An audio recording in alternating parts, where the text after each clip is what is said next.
What is up, everyone? Welcome to another special, well, not really special, it's just kind of what we do every week, edition of AOS Trash Pandas. Extra premium Trash Pandas podcast. It's like It is free. A1 grade. It is free, but it is premium. Exactly. It's A1 grade podcast. Right? Yeah. I thought you'd appreciate And we're that. giving it to you for free, so you're welcome. Idiots. Yeah. Whoa. Be grateful. I know where this energy is coming Hey. from. Hey, super chat right now. Yeah. Super chat right now. No. Do it. Oh, wait, you can't, because there's like... Wait, I think we started a little too quickly. People are like expecting it to start probably like a minute late, like we normally do, but... Nah. So... It's not like... So what's been crazy is every week we've been getting like crazy amounts of news. So much news, we can't even keep up with it. And now this is like the first time ever in the history of this podcast, this channel, where, well, yeah, actually, because the podcast, I didn't do the podcast right away, right? But like, it's the first time where we've just been waterboarded with like new information and crazy news and stuff like that. And all of a sudden it's kind of like, oh, there's not that much to talk about, but luckily we don't rely on that. We very rarely actually talk because it's just not that interesting. Like if you want to know all the info, like if you want to hear someone read it out, I don't know. We're not those people. Yeah. We're happy to give our opinions and stuff like that, but yeah, I feel like reading through the faction packs is a massive undertaking, first of all, and also everyone's already read them, it feels like already. So why not just talk about maybe what I experienced this weekend, over 8 games, seeing what happened in tournaments and also other tournaments. We got some stats that was posted, I believe, by Warhammer. We did. So even got to talk to Matt Rose himself, which was cool. That's so cool. Yeah. And I heard some cool stories about that, both from you and other people. So, but first, before all that, there is the rumor engine. Did you get a chance to look at it? I actually haven't had a chance to look at it yet, but it does seem very AOS. I can't see a feathered cloak being 40k. That wouldn't make any sense. I could see it, but it doesn't look like 40k, like regardless. It's got like a little bit of a tatter to it, Yeah, I'm going to guess, and this is, like, obviously it's, like, I have no idea. I love this kind of rumor engine, though. I really do. Like, this is, like, it's given me just enough where it gets kind of the juices percolating a bit. But anyway, I'm going to guess it's Daughters of Cain. I was actually thinking the same thing, because we saw the whole crone. That came out, which is like very bird-like, kind of like dark cloak, like shadows, that sort of stuff. So it kind of makes sense if we had more on that side of the book that was kind of like anti-Marathi, or like not anti-Marathi, but like counter to that, because it's very much so seeming like a lot of these books have like 2 main factions inside of them, or at least a couple main factions, and Daughters of Cain probably could use that one as the one to like explore further into their lore. Absolutely. Yeah, I like that idea. Bahamut says Raven Guard. It clearly is like raven feathers. That's true. But wasn't the crone also didn't she have like a raven-y kind of vibe to her? I'll take a look. Yeah. Also, it's good to see you, Nick Williams. Yo, Nick. Yeah, Matthew, Bahamut. Thanks everyone for joining us. If you... what do you guys think it is? It says, do you know how hard it is to make something that could equally exist on a Space Hulk or a grassy pitch? It's been so long since we've done, like, it's been a grassy pitch in Warhammer Fantasy. That's an interesting kind of statement. I wonder if it's maybe even the old world. Yeah, so the crone, like, does have big raven wings, right? But she doesn't have like feathers on her cloak or anything like that, I mean, she does have a cloak and also raven wings, so it's like interesting. technically when her wings touch her cloak, she has feathers on a cloak, but Right. yeah, I could see it being Daughters of Cain. That makes a lot of sense to me. Yeah, I don't know. I really like these ones. Um, grassy knoll.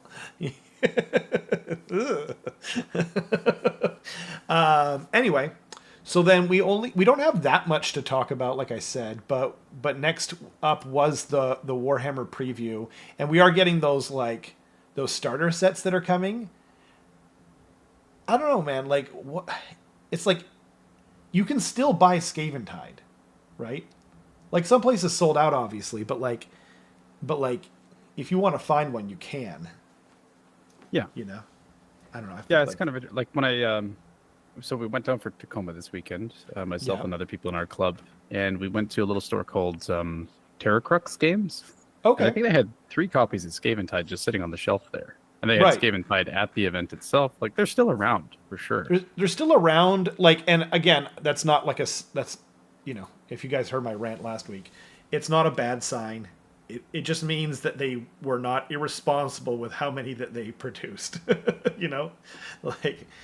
It's good news, but I don't know. I feel like if they release them now, it's just kind of like, well, who's buying this?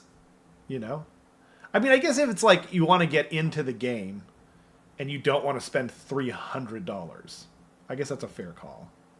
Yeah. The Skaven Tide box is huge. Like, I could see a new player being overwhelmed by it for sure. Yeah. And speaking of the Skaven Tide box, yay! My Skaven Tide box just arrived from Battered Bison. What? Today? No, it arrived while I was gone. Okay. Yay! That's awesome. I wanted to point out this is the award that I got from Battered Bison. It's like that's massive, like $300 box. It's super, super heavy. It's crazy how heavy it is. And this is the award that I got from the U.S. Open Tacoma. What? What is it? Yeah. It's like a little Goblin Blood Bowl team. Oh, that's so sick. But it just goes to show, support your local tournaments. Yeah. Because, man, like, the difference is crazy. Yeah. Also, if you know anyone looking for one of these... What? I got a couple. God dang! Did you win those both over the weekend? No. This is okay. I think they're the same from last year. This one is best painted 2023, and this one is best display. But there wasn't a best painted. There was a second best painted and a best display. So I'm assuming this is best painted. Oh, okay. Wow. Yeah, or maybe best display. I don't know. That's awesome. But yeah, I'm looking to offload one. If you look, I'll buy one. You're looking at $10. Put it on the table. Yeah, exactly. You should have like trophies as terrain. Yeah, that would be. No, I mean, power. They look amazing, to be honest. They do look really cool, actually. Yeah. Yeah, Nick has one of those too. Oh, Jessica S got best painted. Okay, I must have not heard it. Sorry, I got best display. Nice. Jessica Schimoller, I think, is what he's referring to. Got best painted. That makes more sense. Okay, because I was extremely confused that there was like second best painted, best display, and I'm like, what? Like, never heard of that award ever. And then Nick, who's in the chat right now, ended up winning. What's it called? Best theme. Best theme. With his big display board, which we actually have some pictures of, and we'll show at some point tonight. I definitely got those ready after you sent them to me. I promise. Yeah. But yeah, that's awesome. Yeah, we have a lot to talk about still with that. I'm kind of excited for the Warcry stuff because it looks like they're going to start selling the slant head. I really wanted that thing, but I didn't want to buy one of the Warcry boxes to get it. So, yeah. And then the Slaughter of Hell Crown is still going on. The Skaven are handily winning it, as we should be. Yep. I just submitted my vote, even though I haven't built or painted or played with any of the models yet. Good. Attaboy. Wait. Which side did you vote for? I don't know. Take a guess. Which side do you think I voted for? If it's not Skaven, There I was will actually murder a write-in. I don't know if you saw that, and I just put ogres. you idiot. There was not a write-in. I made sure I eliminated all the people who tried to do that. If you actually did, then expect something in the mail, Carbelson. Oh, If no. that is in fact your real name. Yep. Okay.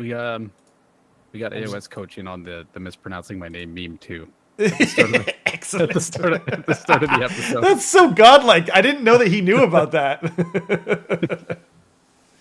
Oh, that's so sick. Yes, Yeah. Dale is correct. Yeah, there were no Skaven at Tacoma. That was really There's not a surprising. single Skaven. I'm surprised because like they are always representative, even when they're the worst win rate in the game in AOS 3 and AOS 2. There's still like a solid faction of them because people just like them, right? They're just popular. So I'm kind of putting it down to maybe like I think there's kind of like everyone felt the same thing. It's too early to play an army this complicated, and also like I don't think it's just that. I think they're also probably not super strong because like Matthias, if they were strong but complicated, he would just play them. He's our own local tier. Enthusiast, tier enthusiast. Yeah, I That's don't know what if I it's said. necessarily true that they're not strong, or like that. He wouldn't have picked them even if they're complicated, because it does take some time to figure something out, to like really hone it in. That's true. I think but then, I think yeah. part of it was also that a couple models that people were thinking were going to be like quite good came out in the Skaven Tide box. So like the refreshed Jezzails and the Rat Ogres, and you can use the Right. old ones, sure. But I'd imagine that kind of factored into it too, where people are like, well, all the lists I'm building have models that I can't paint in a week. Right. So Well, I don't think the rat ogres are strong. I think the storm fiends are probably better from that. Like, if you're gonna do like a molder thing, but I've the seen Jezzails are cool. They are strong, but I beg to differ. I've seen most of the very competitive people I know bring Rat Ogres in their lists. interesting. Yeah.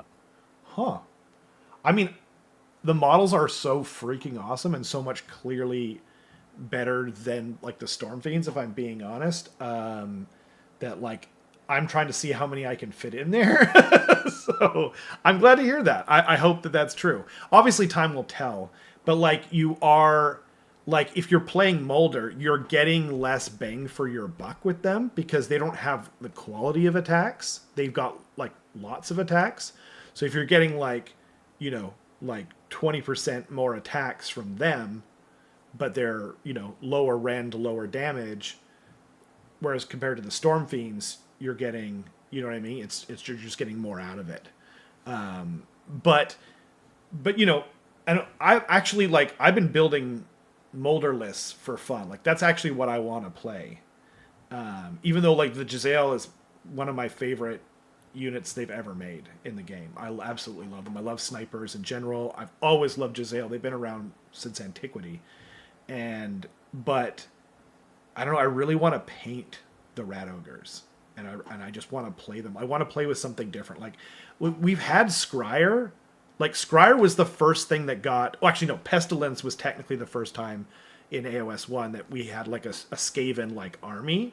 But Scryer was the first thing to get it after that, and they were the first one to get proper stuff because we got it in the GHB. And actually, we had the battalions before that. So really, they kind of were the first thing to get like a proper good release. And so I've been playing Scryer now for like 8 years, right? So I'm like, I'd love to do something and paint something different.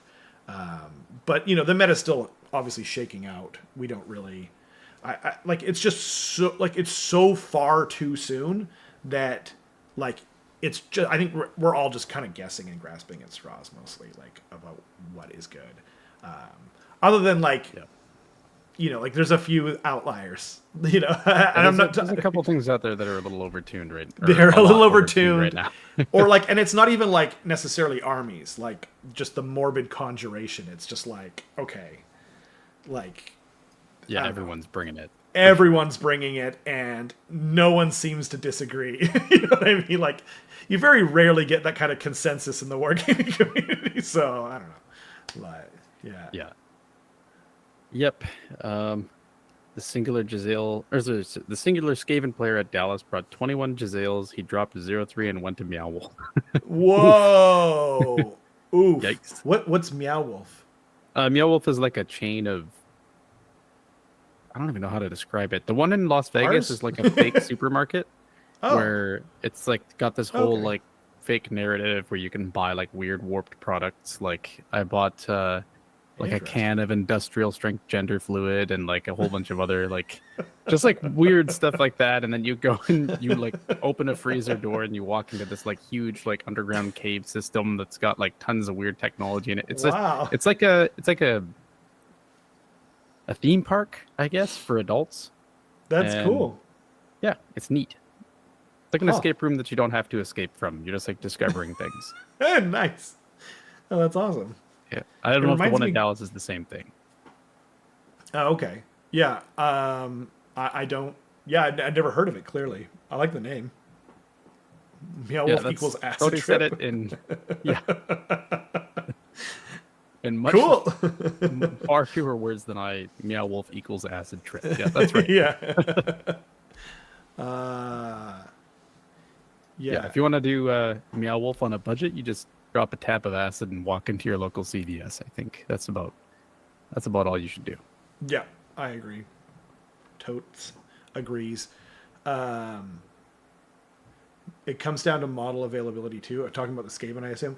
Yeah, I mean, it is that, but like, we've had like Matthias was kind of saying like he thinks Clawhorde is probably his number one pick for what's best, and I don't think that's a bad idea. Like if you consider like the recursion available to Skaven, and like all those models are available, but you know, like, yeah, I don't know. You and Matthias are so quick at learning rules that I figured it was probably just complication and, you know, I mean, we'll see. Like again, like we do have some stats. Should I get out the stats? Maybe that's best. Yeah, might as well take a look at it now. While we're on the subject. Just kind of have it in the background. Oh right, that's right. I put it over yeah. Yeah. And it is worth mentioning that like it's very early. Like it's as early as it possibly could be. There's been like 2 weekends worth of events maximum. It's almost crazy that we even take stats at all from Age of Sigmar because there's so few. You know what I mean? Like, anyway. Yeah. But just kind of taking a look at, what's at the top of this list, it's not particularly surprising. Just kind of explaining what we're seeing here. You see Nighthaunt at 68%, which is pretty crazy. And I can confirm that it's probably valid that they're that high. They're one of the few armies that I'm like, this is too far. Wow. It's too powerful. And it's not because of like anything specific. It's not like they have a broken war scroll or something. It's just, it's way, way, way too efficient for what it is. You can be bringing 10 hex wraiths for extremely cheap. The blade geists are, if you have 20 of them, it's extremely cheap and you're just spamming bodies and just absolutely overwhelming your opponent. And a 4-up ethereal save is the great equalizer, and when you have crazy amounts of wounds, then mortal wounds aren't particularly a huge deal to you, especially because mortal wounds have been relatively toned down. They've been toned down quite a bit on the whole. Yeah. But then on top of that too, like, so last edition, I think there was a miscalculation when it came to Nighthaunt, and I think I know why. Last edition, you had access to crazy amounts of save stacking. And Nighthaunt was the only army that didn't have access to that. And I don't think that... And now with the lack of save stacking, like, there's all-out defense and... What? Some armies have access to, like... Stormcast can be doing Finest Hour in their own turn, I guess. Finest Hour, yeah. But, like, mostly... My point is that it mostly doesn't exist anymore. There's like very little ability to add one to your save now.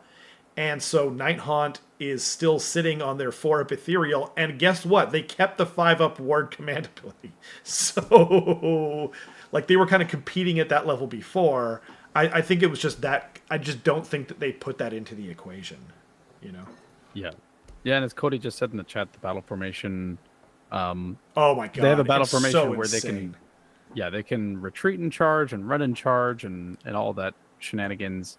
And they So can on top of already them, charge if they're in combat due to their in their own allegiance turn. ability. Yeah, Yeah. yeah, but like But it's still crazy. Yeah. that's still wild. There's a couple subfactions like that are in the game where you're like, this is clearly like way better than the rest of them. Yeah. Why would you ever pick anything else? It's just too valuable. And the And Nighthawk that's one is definitely one of not them. just that; it's just so crazy powerful on its own. Yeah. Like I can't think of a better subfaction out of any army in the entire game. Yeah. Yeah, exactly. And then going down one, Luminath Realm Lords is like, I would say they're in the status where they're like, they would be S tier if they didn't get adjusted. They probably should have like a little bit of an adjustment downwards, but they're not like extremely oppressive. Like it's beatable if you play really well, kind of thing. Interesting. Yeah. That's Soulblight not what I've been hearing. But there's a lot of hyperbole. Lumineth is it's interesting because like it's very good. Obviously, it's very prevalent. -1 to hit. You know, they can get a pretty easy 5-up ward. They can make some of their infantry on an ethereal save, but volume will take them out. Like they don't have the same absolute body spam ability that Night Hunt does, where they can just be having like 150, 200 wounds on the table kind of thing. It's like, yes, they're on an ethereal save. Yes, they can have a 5-up ward. However, you know, a unit of 10 wardens is still just 10 wounds, right? Okay. So I think that's kind of their one downfall, where it's like if you have access to good mortal wound. Also, my camera just zoomed in. It's like, how to make a point. I think that's like they're too powerful, I think, but it's manageable. Interesting. I don't think they need quite as big of a hammer as a nerf hammer as Night Hunt does. Soulblight, there's some pretty crazy stuff in there. What are they running that's so good? So if you want to talk about like Tom Guan's list, they had like Dire Wolves, Manfred, Graveguard, Black Knights, and a lot of it is just like across the board, spanning every army. There's a really like cavalry is just tuned just way too far in the powerful direction. Like it's crazy how good and efficient cavalry is right now. Well, a lot of them got an extra wound too.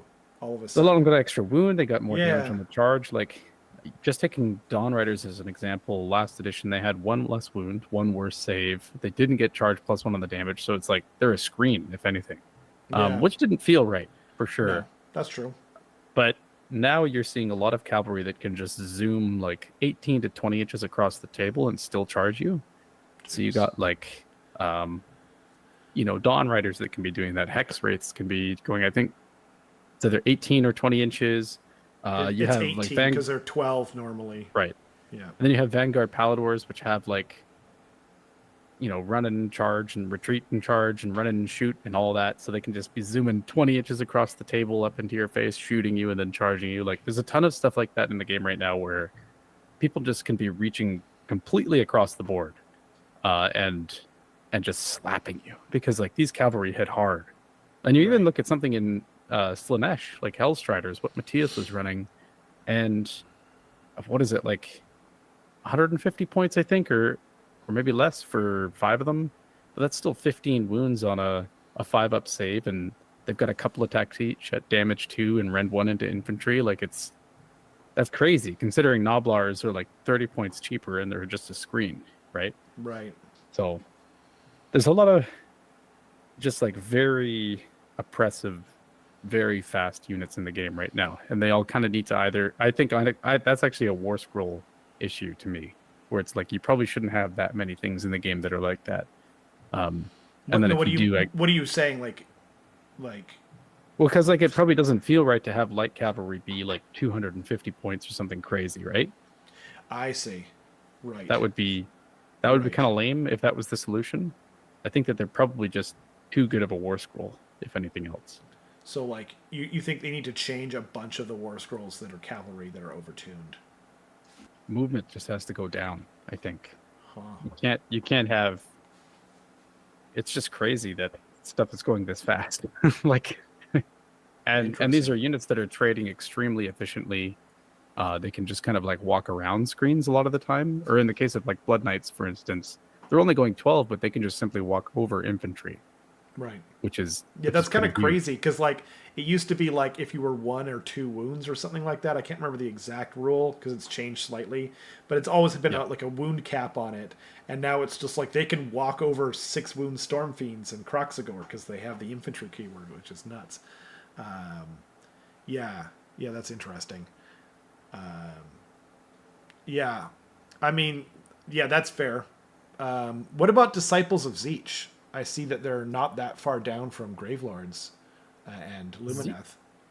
uh, Zeech is at a fine spot right now, I think. I think that Huh? that one is probably because if you look, it has a far less of a sample size. It's got 53 as it compared to in the That's over true. 100 for the other ones. That's And fair. Yeah. I would speculate that like the diehard Zeech players are just really good players. Like you have like Caleb Walters, you have Yeah. Matt Beasley. Like Yeah. Matt Beasley brought Zeech to Tacoma. He didn't bring, one of the really powerful armies like Lumineth or Nighthaunt.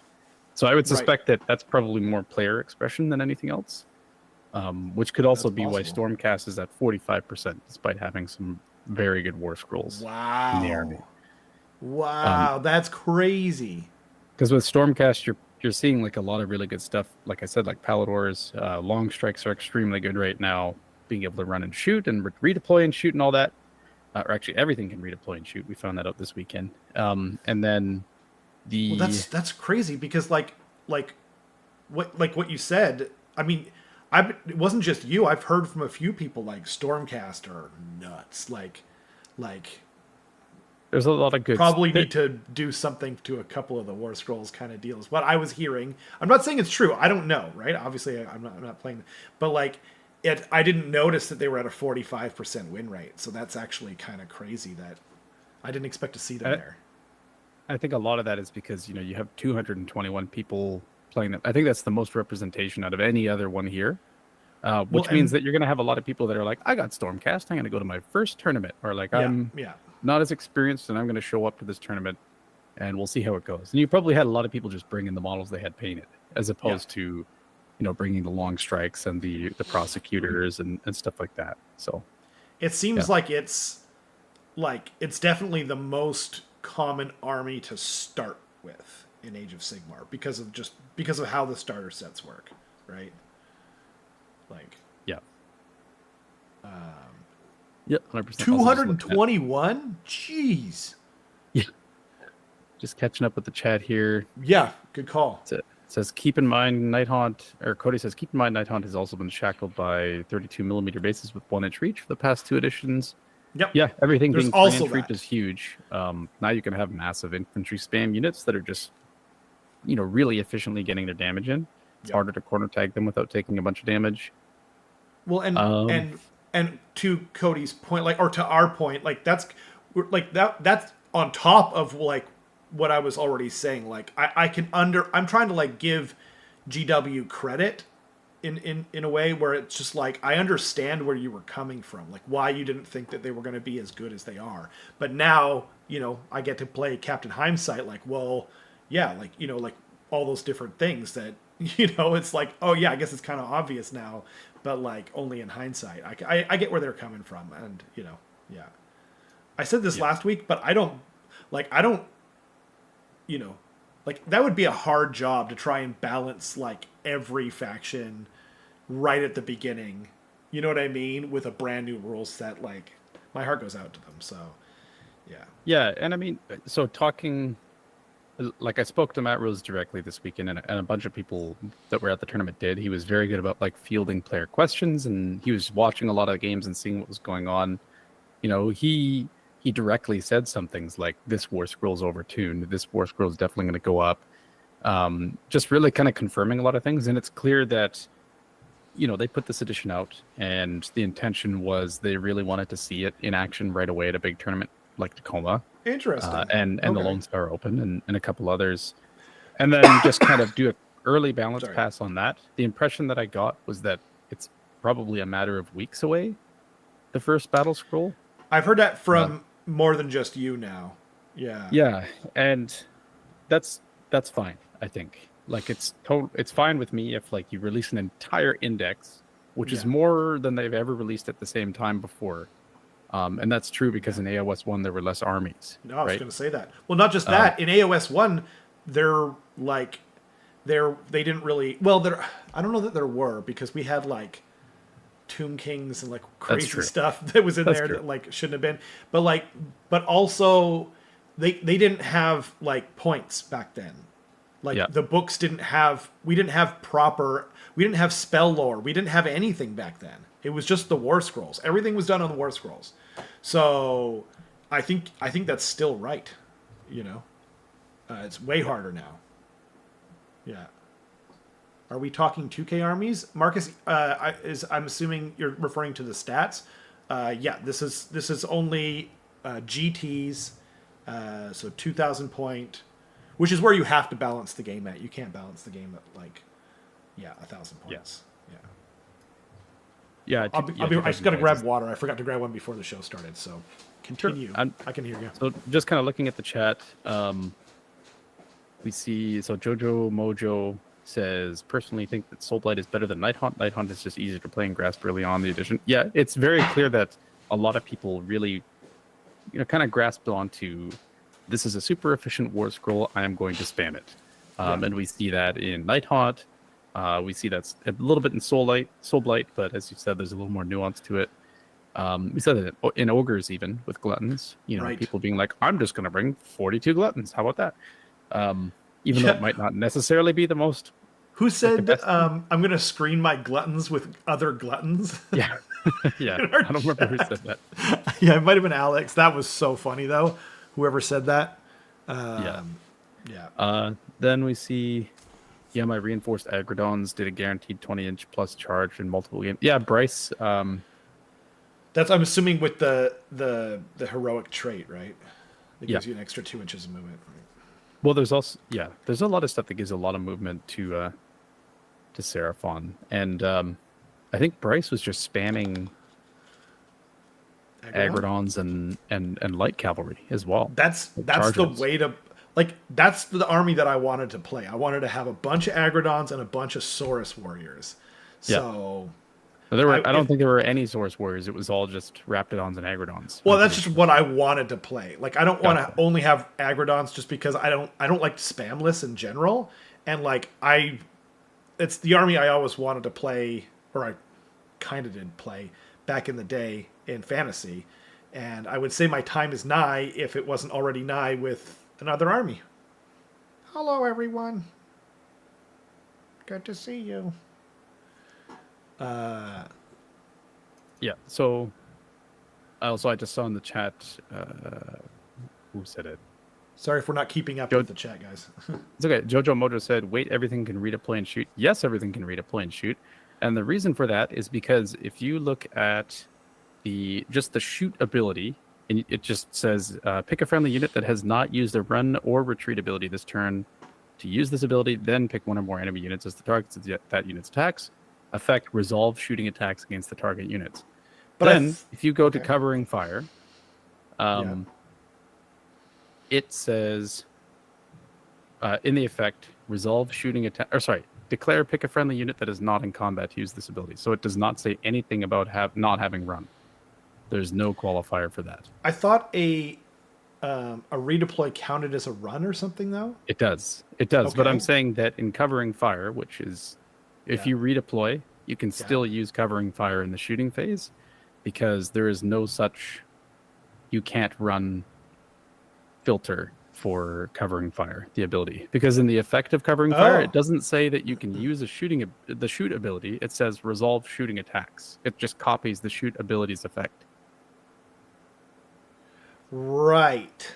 I see. And because as it currently states, when you're using that ability, it doesn't say you can shoot like you like as if it were your turn. It just says you get to shoot. Right? If it said you could shoot like it is your turn, then that would mean you can't run or retreat and still shoot. Dang, I didn't actually catch that. That's crazy. Yeah. I think that's a mistake though. right? I think so too. Yeah. But Okay. it's legal. I like the little like twinkle in your eye. You're like, yeah, probably. You know. Yeah. But It's rules pretty, is written, bitches. pretty scary because Yeah. a lot of the time Yeah. someone will like throw a unit that they want you to shoot in your Yeah. face, and then put Right. the other unit like slightly behind them to the left, and then you're like, cool, I'm going to redeploy, and then you just kind of like go eat, and then all of a sudden the other unit's the closest, and you can shoot them. Ooh, that's also spicy. Yeah, I was just thinking like, because I haven't played very many games yet, but like, in my games, it's like how far can they shoot and move? You know what I mean? Like, or how far can they shoot, and that kind of thing. And I'm like, it's this far. But then I was thinking that I couldn't redeploy and shoot because of it counting as a run. But I guess they didn't fully line up the keyword bingo completely. Yep. Redeploy, not retreat. Yeah, that was just an exchange in the chat. Someone said, Got it. Okay, I was gonna say like, it probably just meant like you can move further away and still covering fire at someone if you want to, which is true. If you want to use redeploy to do that. right.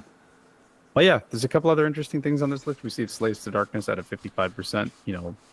They've just got really solid war scrolls. I could see them doing like really well as like a 3-2-4-1 army.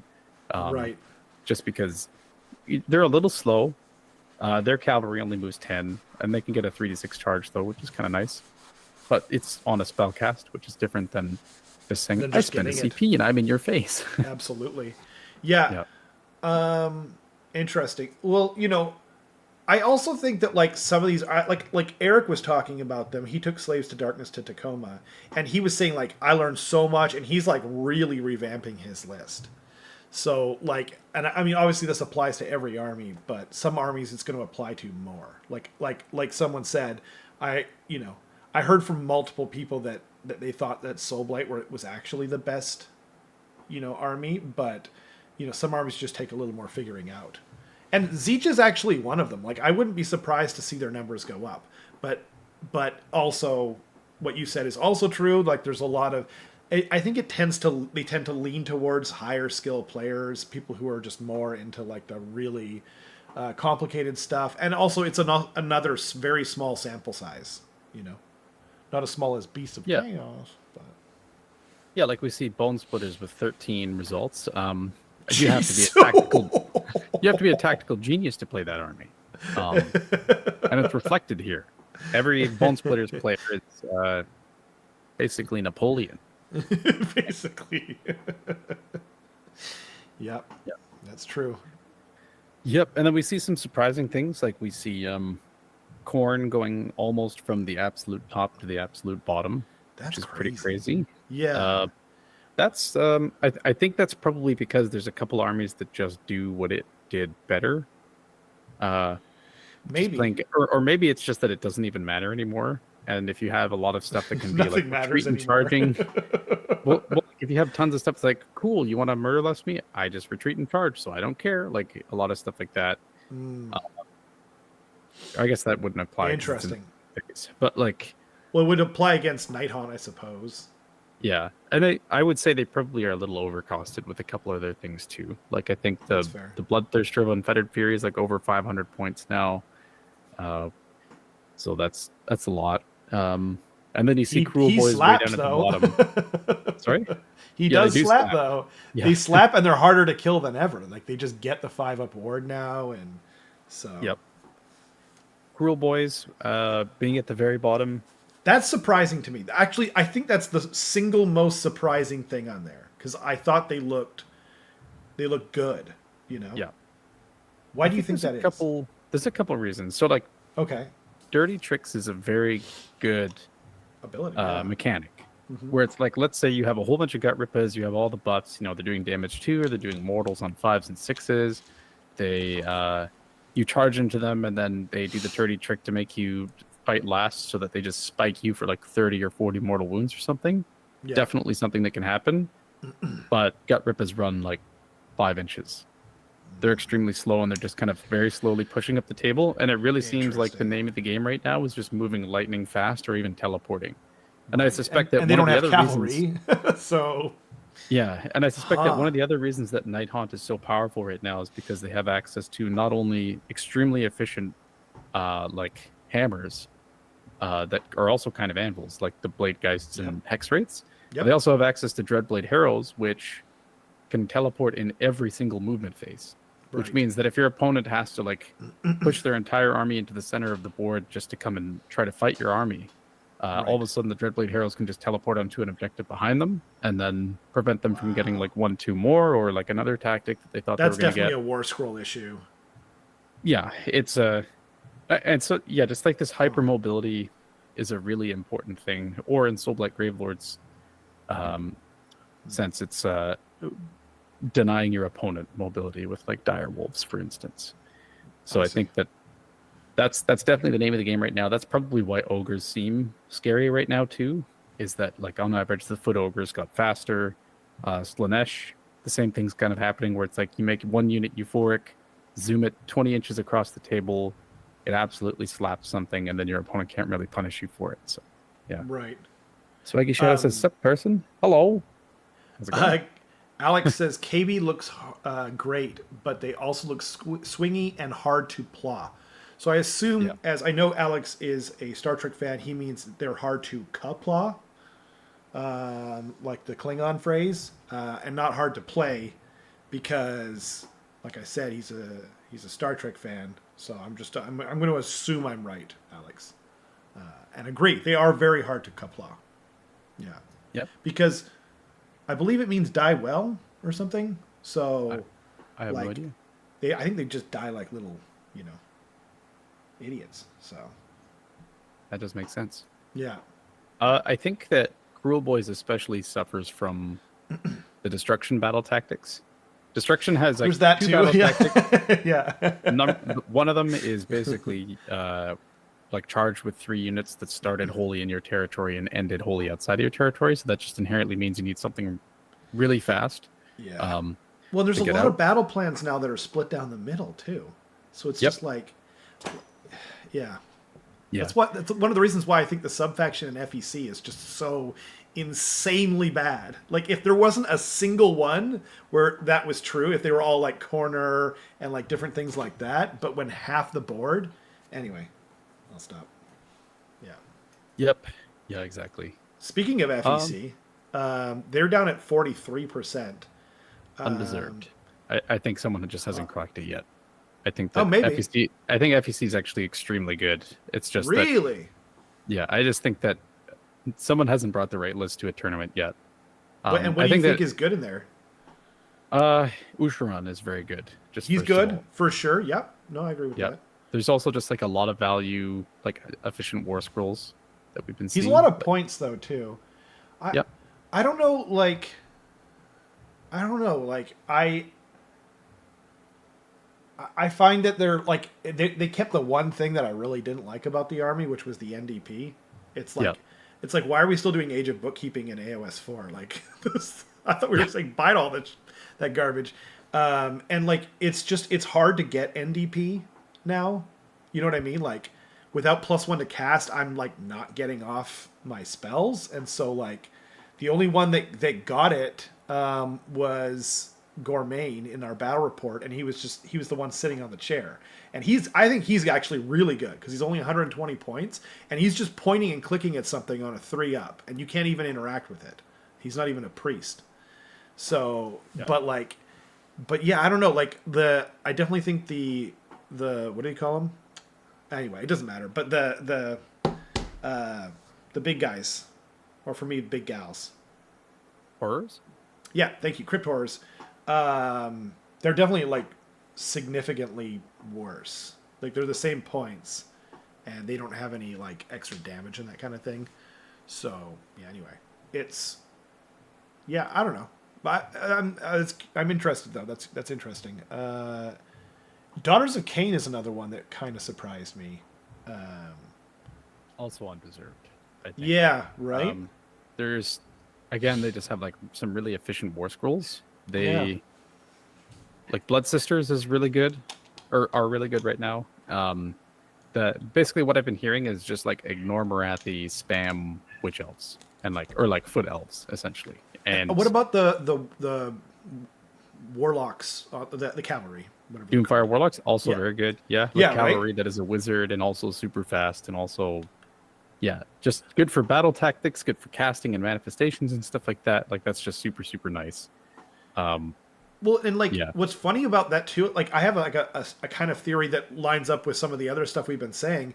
Doomfire Warlocks have been like a dog crap war scroll since AOS 1, right? Like they've always been bad.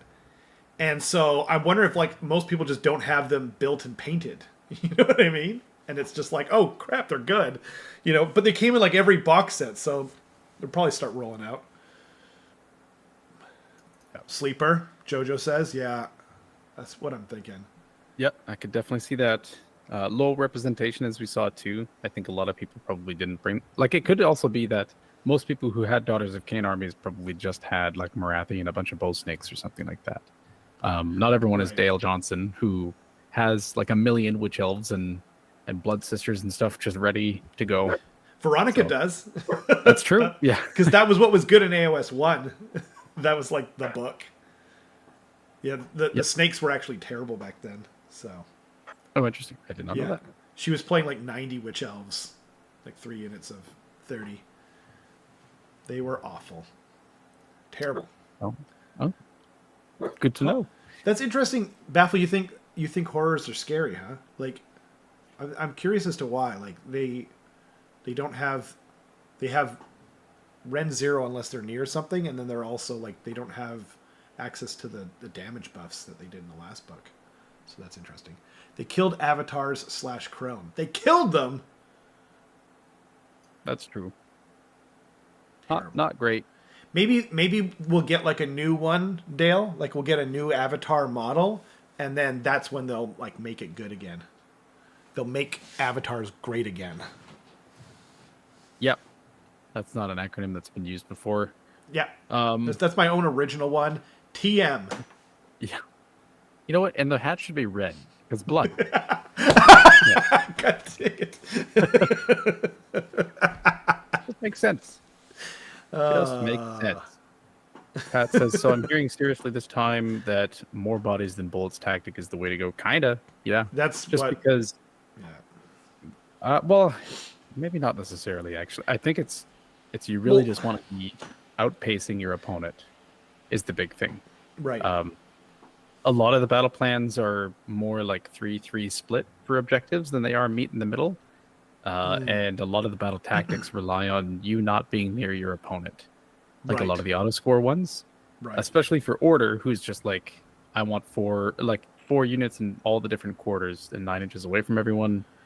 And then you've got like seize the center. You don't want to be near anyone, but that's a little harder. Take the flanks is one that a lot of people are doing turn 1, and then take their lands is another one too. So it's all of those kind of rely on just being super fast. And if you can kill your opponent's means of getting those, then great. It's pretty nice. Yeah. I mean, like, and to Pat was talking, I've actually talked to him in the past about, like, there's a lot of people just taking it like a crazy amount of Giselle. And we heard from someone earlier that someone took, was it 21 Giselle or something crazy, and then went 0-3. So, yeah, I think that's, I mean, I think chaff are more important now than ever. And so, yeah, I'm actually glad about the Giselle list not like blowing everyone out of the water, because like, I mean, I already don't like spam lists, but like, it's just kind of an awful, it's just the kind of like, if it was good, it'd be the kind of thing that would just get them nerfed into the ground. And so I want to take Giselles, but I just don't want to buy paint or take that many. They should be like, you should have like 1 to 2 units. Like that should be like what's ideal, I think, for the most part. But I think that was kind of their intention, is that they want people to be bringing a mix of stuff as opposed to just spamming something. But oh boy, is it the complete opposite right now. But they didn't design most of this. Like the reason that will work in Night Haunt is because their sub-faction allows for that. But if I want to get the most out of my shooting in like Scryer, then I got to take that thing, and then I'm like not punished, but I'm not rewarded for taking anything that's not in there.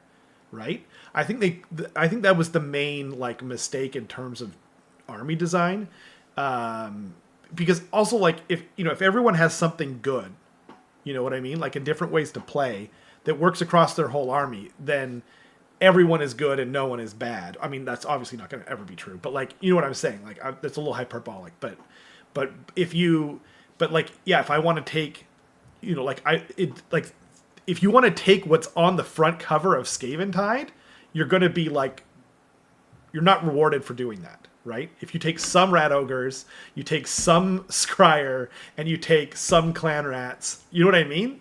It's just like it's not a great list, to be honest. So, Yeah. yeah, it's too bad. That's very true. Also, Sockjack says, maybe I missed it, but is Gutbuster or Beast Claw better? Asking for a lazy painter. The TLDR is it's the Gutbuster edition, or the Gutbuster right book now, right now. for at least right now, yeah.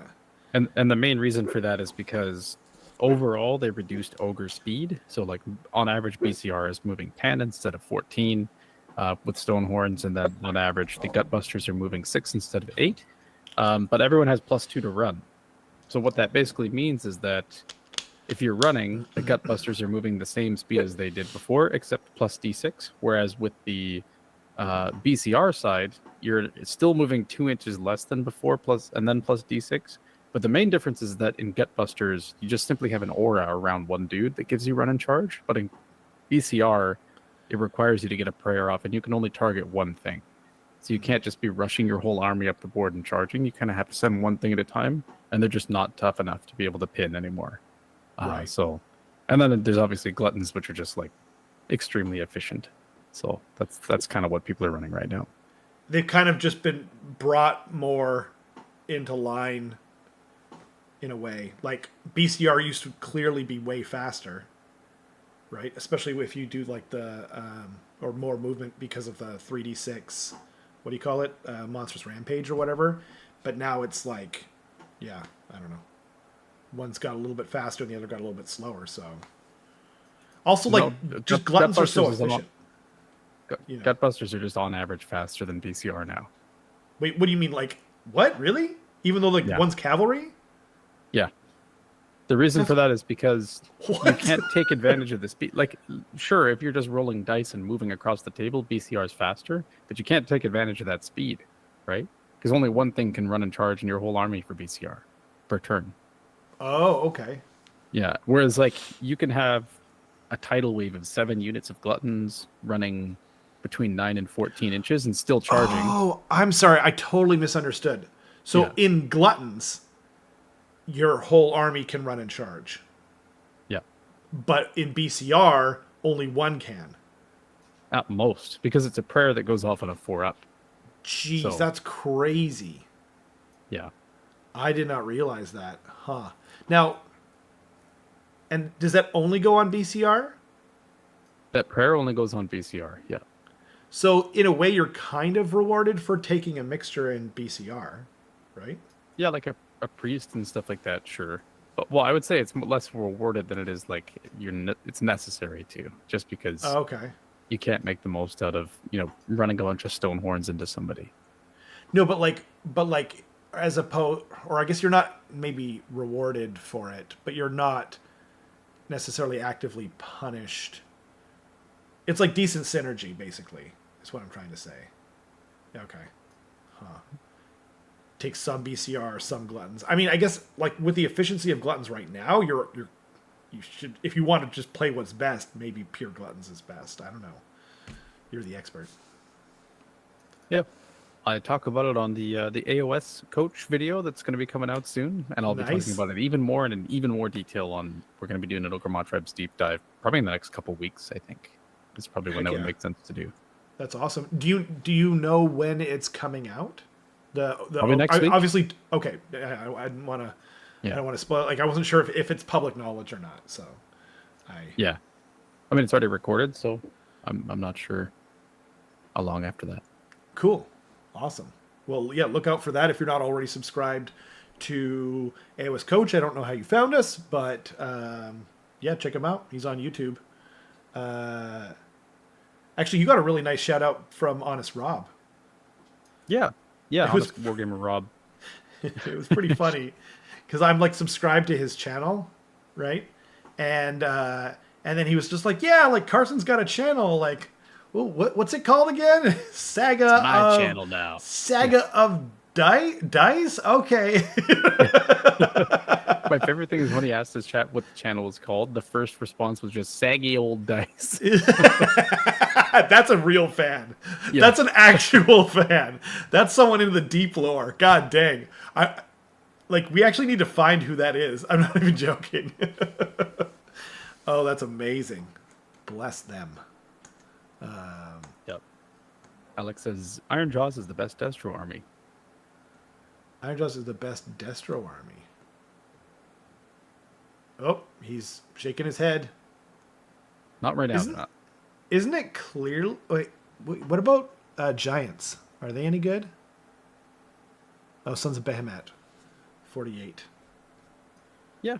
I think Giants they kind of just struggle with there's a lot of stuff out there that's just doing like absolutely explosive amounts of damage. And they just can't deal with it. So like if you put a whole bunch of blade geists into a giant, like they're probably going to kill it, and a giant is not going to kill a unit of blade geists in return. That's jeez. Well, just because like a giant's not going to do 40 damage, right? There's no way. And even if they did, but blade geists are 1 wound. It's 20 wounds, but they're on a 4-up save ethereal, right? Oh, I see what you're saying. I see. Yeah, gotcha. The Gloomspite Gits actually have the best win rate of any destruction army. Again, I'm not saying that these stats are any kind of, gospel truth or anything, but it's interesting. Like, what do you think about that? Like, I haven't seen any of these armies play, so I can't really venture much, but yeah, I think Gits, you're seeing a lot of like Rockgut, Troggoths, and Bounders, essentially. Okay. Which makes sense. The Bounders they can kind of, they're not that fast, I guess. They're running, what is it, 6 plus D6 now? I think so. So not super fast, but, Rockguts are still pretty tough, and they're still 170 points, I think. So that's just pretty good value right there. Yep. I could see that being the case. They've got a -1 to hit aura, which is really nice, even though it's really small. Yeah, I'm honestly not sure. I haven't really. I played against Gits once this weekend, and it was actually just Ricky Fisher. Oh, so crazy! And he was just playing pure trolls. Yeah, the mix. It was mostly trolls and squigs. But, oh, cool. Yeah. Is Trug? How is Trug looking in the new edition? Did he run that? Yeah, he seemed pretty good. Cool. He hits pretty hard. He's got an interesting ability.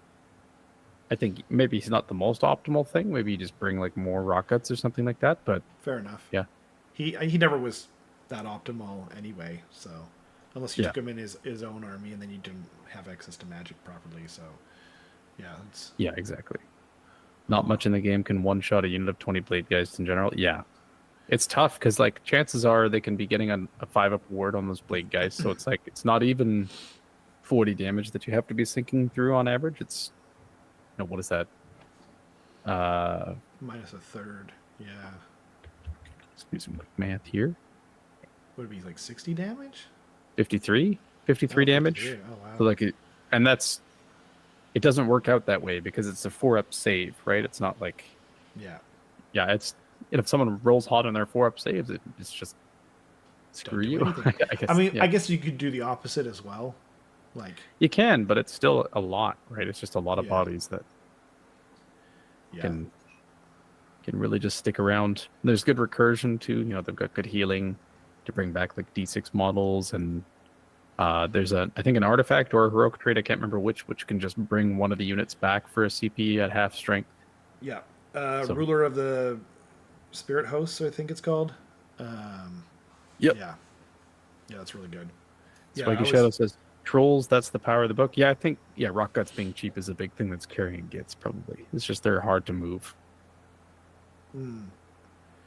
I agree with Baffle though. I'm very bad at rolling for him. Yeah. So, you're thinking about a bell and a plague furnace. That sounds cool. I'm thinking about a bell myself. Ledivicus, we were just talking about Gits. Welcome.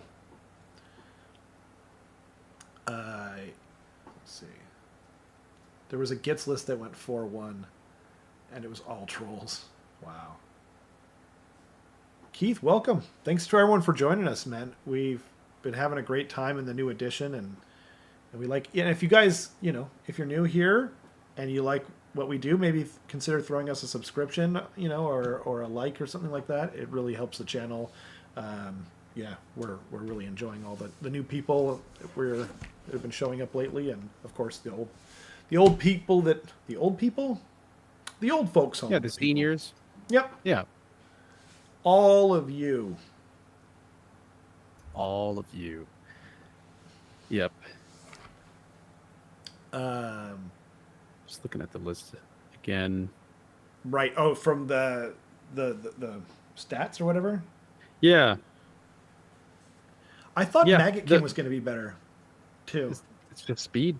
Like fair. They have some really good war scrolls where it's like you have Blight Kings that are on a 3-up, 5-up now, which is just, it's tough, but you got to be able to move around the board because a lot of the objectives are really spread apart and they're smaller now. And if your opponent's able to just nab, 1 or 2 objectives away from you per turn, then it's just kind of over, right? That's fair. And that's kind of what I was doing too. So my last game was against Matt Beasley, who was playing Tzeentch.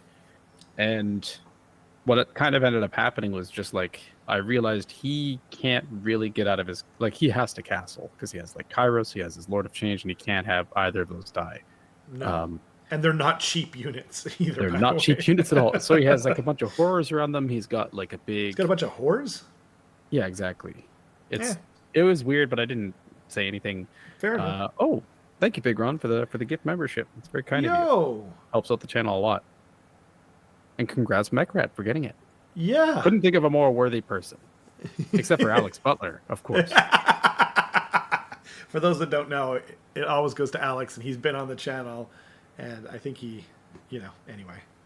Or he could have gifted it to himself like Keith did during the live stream, which was like one of my favorite moments on the channel. He's like embarrassed. Like, what? What do you mean? He was like angry about it. Yeah. Yeah. But yeah, in my game against Tzeentch, we realized that it's like, okay, I outpace you, therefore I dictate the flow of this game. Like I can punish you for coming too close to me. You can't punish me for slowly encroaching over the rest of the board. And it ended up being that I had like stuff on his side of the table and my side of the table, and I was kind of just like pushing him. And eventually it got to the point where he's like, you know what, I have to go in, and he just like really sent everything in. And that ended up actually almost turning the tide of the game, but wow. Still, it just really seems like speed is everything right now, where if you can be kind of like forcing your opponent into a corner by like threatening their flanks and stuff like that, then you just end up winning just because you can get more battle tactics by being more spread out across the board. So, that's interesting. What else? So he had 2 big birds, and then you said he had a bunch of horrors, and then what else did he have? 6 Enlighteners on discs. He had one of the chariots. He had like what punches? The Enlighteners on discs punch. Oh, they punch pretty good? Yeah, they'll be damage 3 if he's either going second or as the underdog or something. I can't quite remember. Then they're moving like 14 inches, and they can get like a 12-inch charge with his Destiny dice and that sort of stuff. And then he had this shooting unit. He had a lot of shooting. It makes sense because of the way Weird Flame works. Yeah, and it was all 12-inch range. So it was very much so like if you get too close to him, he's just going to shred you with high volume shooting, even if it's not necessarily like hitting or wounding well or has like high rend or something like that. So that's kind of what it was. And like I definitely made mistakes in that game, but it very much so came down to like I outspeed you, and I can kill your castle in a turn if you let me get close enough. So I'm dictating the cadence of this game, and that's kind of what you just have to be doing. In this edition still, or in this early meta at least. And but by the way, when we originally saw the Lord of Change War Scroll, I'm just curious because like a lot of people were not happy with it. But now I'm seeing everyone's just like, well, you automatically take Kairos and you automatically take 1 Lord of Change. and I'm wondering what changed, like what people figured out or something, like what must have happened. Because I'm just a Zeech casual, you know. I can't quite remember. I'm Fair? honestly not completely sure. Yeah, that's fair. I'm just curious. I wonder if there are any. Oh, holy crap, Keith! Thank you so much. Whoa, 5. God damn. Thank you so much. That's super kind.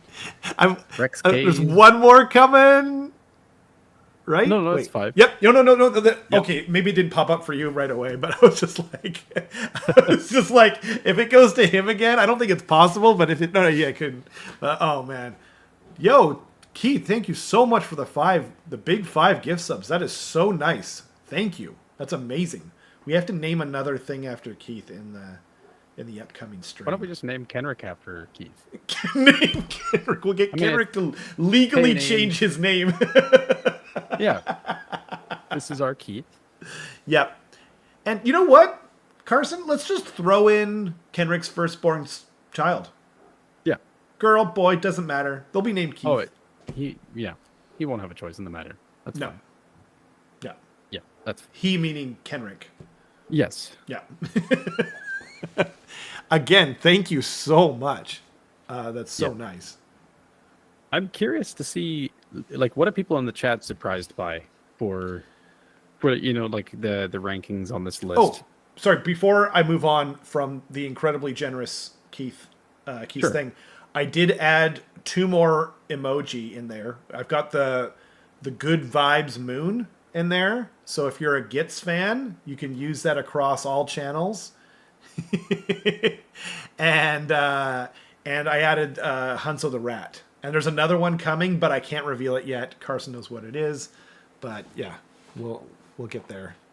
We'll get there soon. Sorry. I didn't mean to interrupt, but I didn't want to forget the emoji because it's such a pain in the butt to figure out where to add them. So they've been added. Oh, no again. worries. Yeah, the No Meat worries King, at all. That one's new from like a couple of weeks ago. But Right. thank you for using it. Ekrat says, Carson, I got to tell you, I'm running ogres for the upcoming Release the Beast TTS tourney. 2 Slaughtermasters, 1 Butcher, 30 Gluttons, 8 Iron Guts. Haven't lost a practice game yet. Yeah, I mean, that's going to be really hard for some people to deal with. For sure. No kidding. That's actually a cool list. But I will say, I went into Tacoma losing like almost none of my practice games, and I feel like that is the curse going into a tournament. That's you want to lose so like every true. game for a week before you start a tournament. That is also, I'll so see you there. true. I'm also doing Release the Beast, so Oh, cool. Where's Release the Beast? it's an online teams tournament.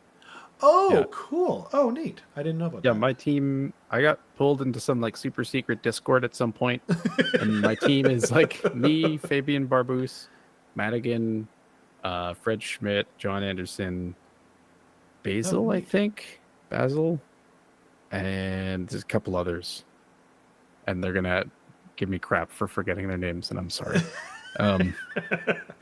Well, wait, but like, or are they going to give you crap for remembering the ones you did because it was a super secret, like That's true. shadow Discord? So The issue is that it could go either way. The issue is that everyone's name is not their name in that Discord. It's all like descriptions of who they are. So like Fabian is, I bet he plays Scarban correct. Mine is gets bored and charges by turn 3. Okay. And I think Madigan's is just modular rules. Like that's just her name in the. Oh shoot, just like a bunch of stuff like that. So that's awesome. I'm like, who are you people? I can't say how much I appreciate it when people like give themselves nicknames for the server so we know who they are. Like, Yeah. like I'm Gracie or Rob on there just because, you know. Anyway, and awesome. Thanks to Dale and Nick and everyone who was spamming the cool emotes. You know, I hope you like them. I think I'm most proud of the one I did for Kenrick, the Good Vibes Moon. That one's pretty awesome, and it fits him super well. Yeah, it does. Yeah. Yeah. Kenrick is like one of the most chill, nice people I've ever met, I think. Just fits Doesn't him. sound like the Kenrick I know, but whatever. Huh. That's fine. We love Because I'm always looking at him from behind. Ooh. Spicy. The Warhammer Orchard. That's a cool name. I'm being handed enchiladas. No, I'm going nice. to loudly eat them into the microphone. Yay! Mukbang time! Wee! Yay! I love enchiladas. Someone Unaided Foot says, I thought slaves would be number one. That's interesting. They do have like very solid war scrolls and like pretty Yeah. solid allegiance abilities. Sorry, my partner was just staring at me. She expected more. Yeah, maybe she did want me to eat it in front of her. She did or did not? Did. Okay. Yeah. Don't you eat those in front of me. That's Yeah, what there's I'm a lot of hoping good stuff in the answer Slaves to Darkness. Be'lakor is just like straight value. Oh, he's money. He's like one of the best war scrolls in the game, I think. Just excellent. And, you know, Chosen are really good, if not a little bit slow. Chaos Knights, Varangard, all that stuff is really good. So I can see why that would be the case. And they're not particularly like a complicated army, so I could see it being the case where like someone can propel them to victory without having to be like super like technical in their play. Right. Actually, I had a thought about that reminded me of something that I've been thinking about a lot lately. So, ooh, that was so.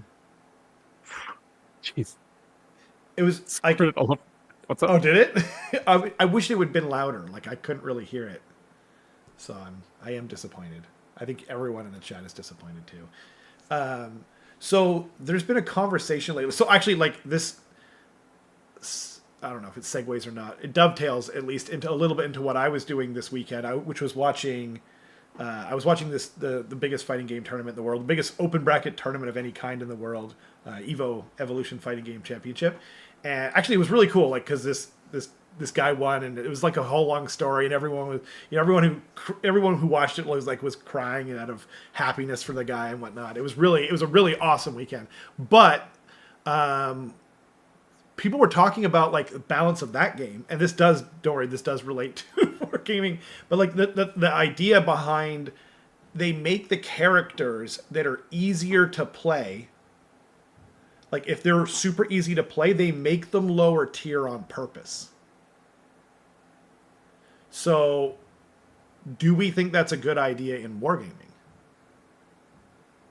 You know what I mean? Lower tier as in just worse? I'm not sure what you mean. Worse. Like they are not, like if they are easy to play. Now, and there's a thing called mental stack in fighting games and stuff like that, or in a lot of stuff, but like it really applies to fighting games. So like there is an actual advantage to having a character that's simpler and easier to play in a match, right? And you could say my point is you can make that argument about wargaming too, right? Because there is a mental stack when you're playing a war game, and so should they be lower tier? Like should Slaves to Darkness and Stormcast or whoever else is like mega simple to play, should they be not quite as good as the people who have to have galaxy brain to make things work? I don't think so, just because like then you would have people show up to a tournament exactly once, get themselves like whooped by something they can't possibly understand because they just started and then never Isn't come that the again. case already though? No, it's not.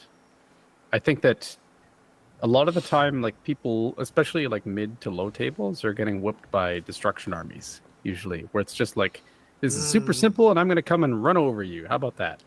And then usually the reason why a newer player loses is because they're not particularly great at positioning. Screening. Or like understanding screens. Yeah, exactly. That sort of stuff. That's true. That's interesting. Ludificus also says, you have to remember sometimes popular factions like Stormcast channels, Slaves to Darkness can have artificially low win rate just off the number of newer players who play them too. Yeah, that's exactly what I said at the beginning, where like Stormcast has 221, the most out of any other faction for representation. And there's going to be people who don't. Yeah, and they lend themselves to like brand new players because it's like the army that most people start with. Yeah, exactly.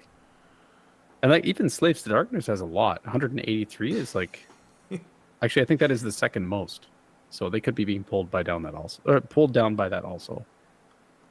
By the way, I'm glad to see Sean was watching Evo too, dude. It was so good. Yeah.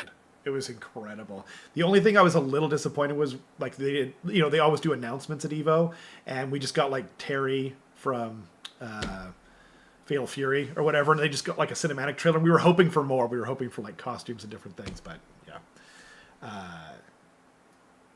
I also do want to say. Eddie Gordon. Oh, go ahead. Nice. To Ken reference. Sorry. It's Gotcha. I also do want to say, it Baffle said earlier, regardless of win or losing, I'm really enjoying fourth ed. I will say that I actually think the core rules of fourth edition is my favorite that they've done so far. It's I really think so. fun. It's really interactive, and it's really cool. Yeah. It's not surprising that the initial index is not balanced and that there's some crazy stuff out there, but it's seeming promising to me that there's going to be like a pretty quick FAQ in errata, and I'm hoping by the end of the year things kind of stabilize, especially by the World Championships, hopefully. I hope. But the edition itself is great. Like, and there's nothing that's like insane abilities wise. I think maybe speed is a little too much, but I think that all of that can be adjusted by points and like minor war scroll changes. But overall, it's really good. And if you're Right. thinking about like just getting into AOS and you're a 40k player, I think now's the time to do it, for sure. I couldn't agree more. And it is early days. Like I know I might be kind of annoying some people with saying that even about I agree. First of all, I should say that first. I agree. I think it's my favorite rule set they've ever made, full stop. And I think AOS 3 was my favorite one before that. I don't think it's more complicated, but I think there's more to remember. And you kind of made a really great point before, I think it was during our battle report, or maybe it was last week, just about like, there's a lot of stuff that happens at the end of each phase that your opponent can do. And so it's a really good idea to just be like, do you have any, abilities to use at the end of your phase? Because even if you ask them, they'll probably still forget because there's so much of it. Like I played a game against Andy and I didn't remember to do 3 claw steps ahead once. Like I forgot every single time, just because there's so much to remember. But That'll just take time, though. You know, like all like, imagine your book just comes out. You're gonna mess up some stuff, right? Oh yeah. And then now we have an entire new core rules set, and everyone's essentially got a new book. Yeah. And I agree with what people are saying in the chat too. That manifestations are like probably the worst part of the edition so far. I agree. Yeah. I think some parts of manifestations I really, really, really like. I like that you can summon them on your own turn and they can't move after that. It's kind of like you're preparing them, and I like that counter spell is like the way around that essentially. Yeah, that's cool. I don't like all of the weird, well, when does it count as a unit and when can you charge them, and can they move into combat? Yeah. There's so much of that stuff that's like just so unintuitive, and like you'd have to like give someone probably a 5-minute lecture to like truly understand everything about what a manifestation counts as and can do. Yeah. And there'd be no way that they could internalize all that. You just kind of have to get used to it. So that's definitely the worst part of the edition. But most of it's really good. It's there's a lot of really good stuff out there.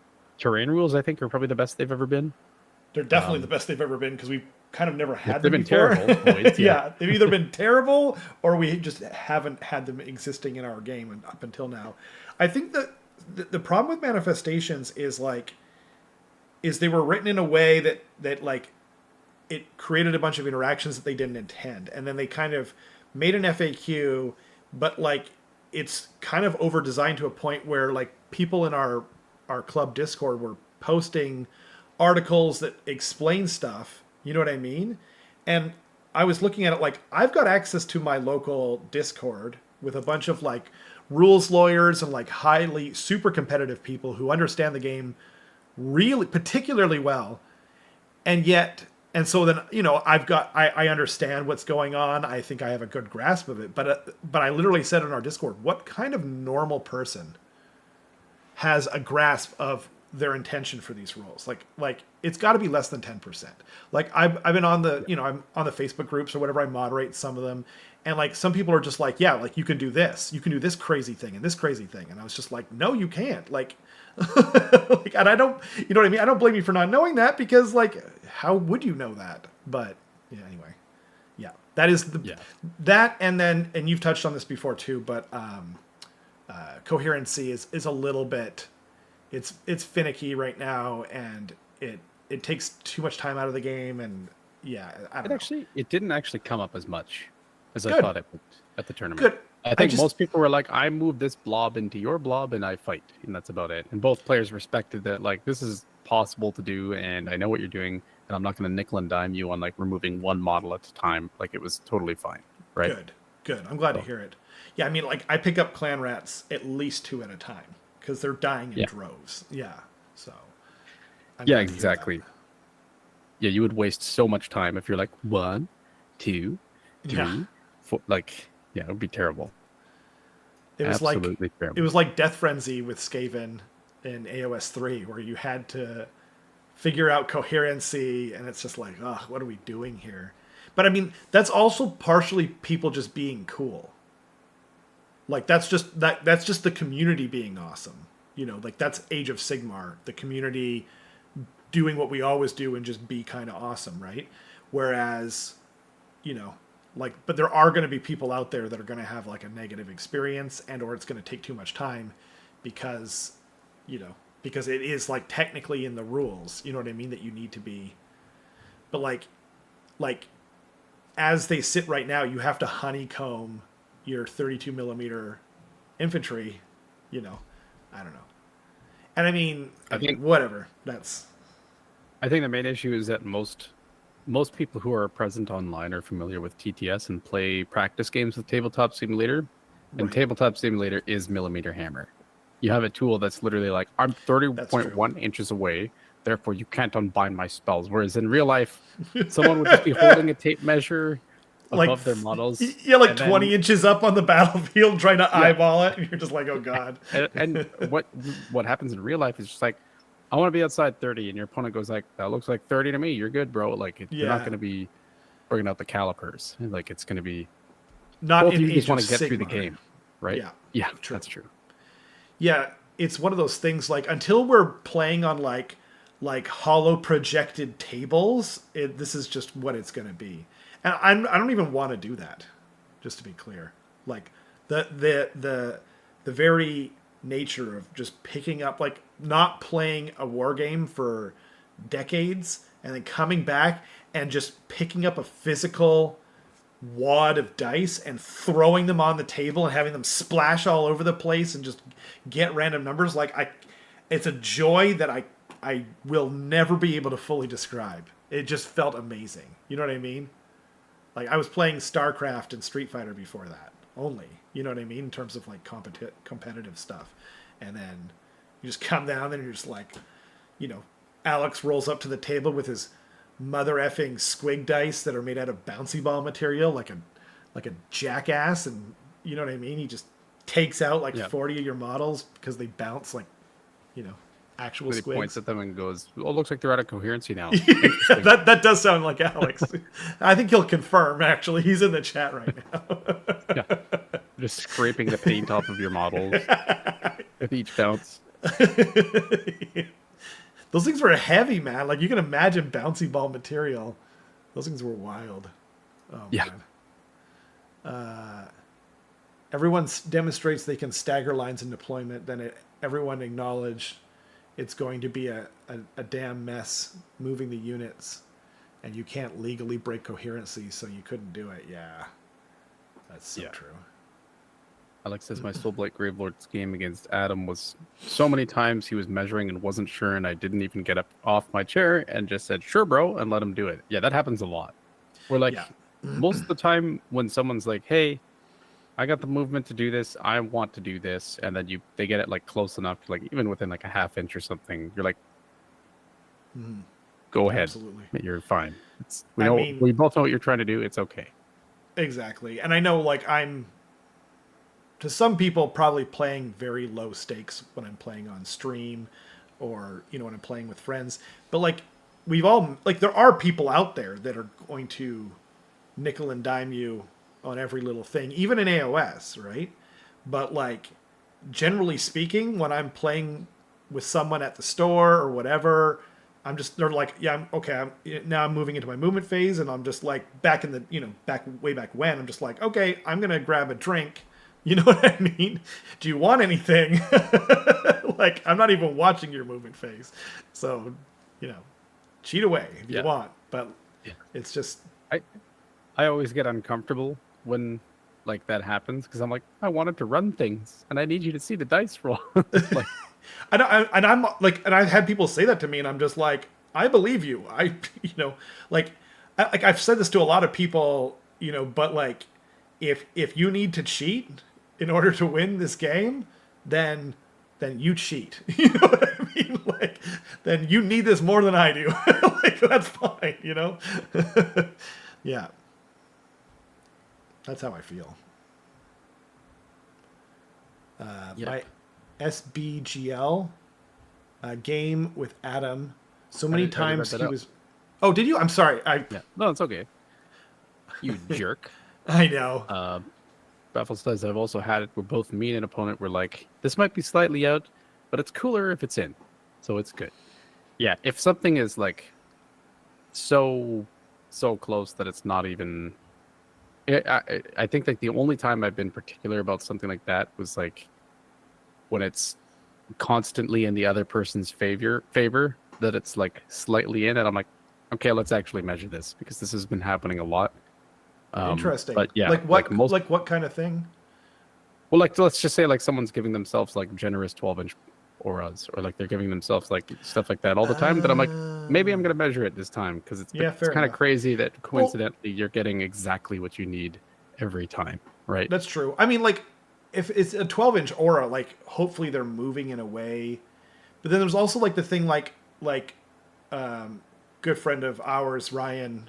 You know, I wasn't measuring anything, right?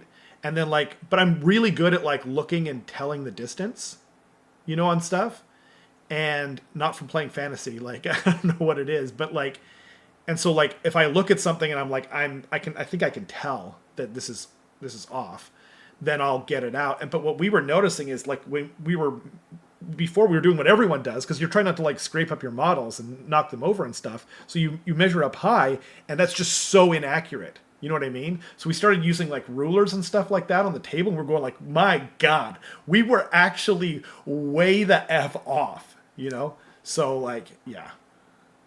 It doesn't bother me if someone checks my measurements because like I've made mistakes. You know what I mean? Like Yeah, I've actually been way off myself. Like that's what I was just saying. Like me and him were both way off multiple times, and so it was just like, ugh, like my God, that's like, and we know each other. You know what I mean? Like we know we're not doing that. It's just like, oh, we just, you know what I mean? Yeah. yeah, it's fine to double check, I think. Like, and that's what the it's been a godsend having that like big box of like measurement sticks that I have, because sometimes I'll see them Oh struggling with the yeah. measurement and they're like, I don't know if this, and I was like, check it out. Like you can put this on its side and put it on the table where your models are, and we can see exactly if it's gonna fit. And most of the time it's totally fine. And Right. sometimes they find out that it's not, and usually that's enough to, you know, convince us both of what the actual state of the game is. So Right. I enjoy having like a very precise tool like that when you need it, and then other times when there's nothing that you can do about where someone wants to be or something like that, you can just give a thumbs up and it's fine. So yeah, Right. I want to get one of those too. I was hoping to get one that's not like I wish he had different ones that weren't like they're all black with white. I was hoping to get like ones that are like green or something like that, so that like you could tell the difference. And well, I mean, I guess it doesn't really matter, but yeah, someone yeah, might accidentally walk away with yours or something. I don't know, but that's true. Our sister club down in Seattle, Dimensional Cascade, Ricky Fisher spoils them with like really really nice measurement widgets, and I'm definitely envious of that. no they kidding. they got it Oh figured man. out. Well, and the cool thing about the one that you have too is it's magnetic, so it's really great for getting in and out and stuff. So, yeah, Yep, exactly. it's true that he can eyeball 12 inches from a distance. I'm not even being humble about it. God. Uh,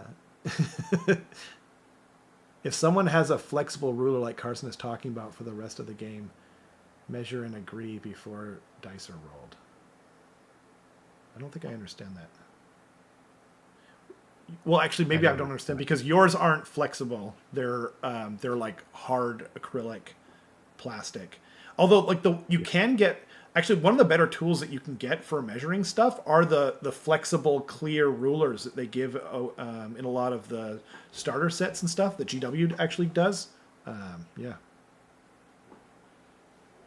I got the Judge widget. That's awesome. Yeah. As Carson said. Back in the day in Warhammer Fantasy Battles, Italy, people used to get tattoos that they knew I know, I've heard about that. People get an actual tattoo of something so they could just, oh man, that's crazy. That's so wild. Because you couldn't pre-measure in Fantasy for a long time. It wasn't until like I think 8th edition that they'd let you measure stuff out ahead of time. I forgot about that. Yeah, it's the dumbest. It's so obnoxious. Yeah. That's what I was alluding to earlier when I was like, it has nothing to do with me playing Warhammer Fantasy Battles. It was just, yeah. It's just God-given talent. Yeah. Yeah. Love the keys. Just roll for it if someone is hard to tell. Yeah, that's what a lot of people do. That's an old Games Workshop thing, actually. Not even just applying to whether something's in or whatever. It applies to, like, they actually put that, I think, in the rules for Age of Sigmar, where it's like if you can't agree, then roll a dice, and whoever wins the roll gets it their way. And I'm not sure I'm a huge fan of that, because it's like, yeah, I don't know about that. There's a way of figuring it out here, guys. But I mean, I kind of get it back for Fantasy, because Fantasy's so complicated that, like, you could go down a rabbit hole, and like there's just no way of totally figuring it out on your own in a lot of instances.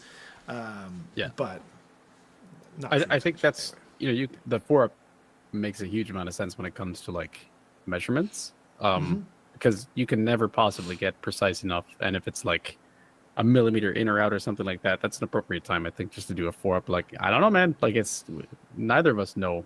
And right. Truly, that's the case. Whereas someone can probably abuse the what you were talking about in early AOS, where it's just like, that's not how the rule works, and the other person says like, yes, it is. It says right here. Exactly. Like, well, let's roll a 4-up. Well, agree to disagree. Just 50%. God dang it! 50% of the time, you can just cheat and get away with it. Yeah, exactly. I mean, and like there are people out there. Like there was like this infamous dude. Locally actually, and he was like this really well-known cheater in 40k, and then he got like drummed out of 40k, and then he came over to AOS and he started doing it. I don't think he lasted that long over in our community either, but yeah, that guy. Flexible rules basically saying the distance they measure is what they want / need it to be. Oh, I see.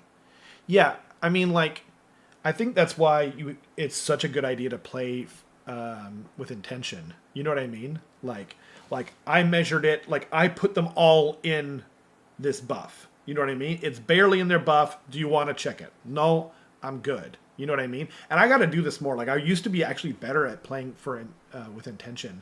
I think the battle reports just destroyed my brain or something in that regard. But you know, and then that way it's like, well, if we go back later and it's like, it turns out that you weren't quite in because you couldn't measure properly because there was too many models in the area at the time or whatever it is.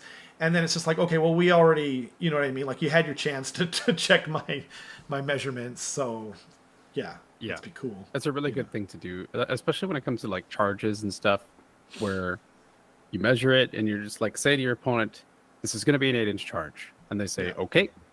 Yeah. Now, regardless of what it actually is, maybe it's 8.4 inches, maybe it's 8.6 inches, and it would actually be a 9-inch or something. Regardless, if your opponent accepts that, I think it should be respected. Yeah. And like if you roll a 7, kind of a dick if you're just like, well, actually, let's measure it again and see how much it was. Like that's a crappy thing to do.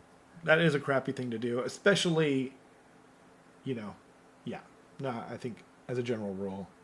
You know, if you can't get in there and you're just like, I think it's like a 7, like maybe I'll just roll it first, you know, and see if it matters. And then if it doesn't matter, then you're just like, okay, well then we just move it in. But then it's like, okay, now we have to like actually get in there because I actually rolled a hard 7. And you're just like, okay, crap, you know. Yeah. Well, even then, like, I would say that's probably not something you should do at a tournament. We do that all the time on the channel because the stakes are nothing, right? Yeah. And it's maybe not the best thing to to do at a tournament, I think, because sometimes it can be interpreted if someone says that, Oh, I see what you're then saying. that could But potentially oh, I see. be a Yeah, feel well, bad. that's fair. But like, could if you're like 7.5, right? And you can't tell if it's 7.49 or 7.51. You know what I mean?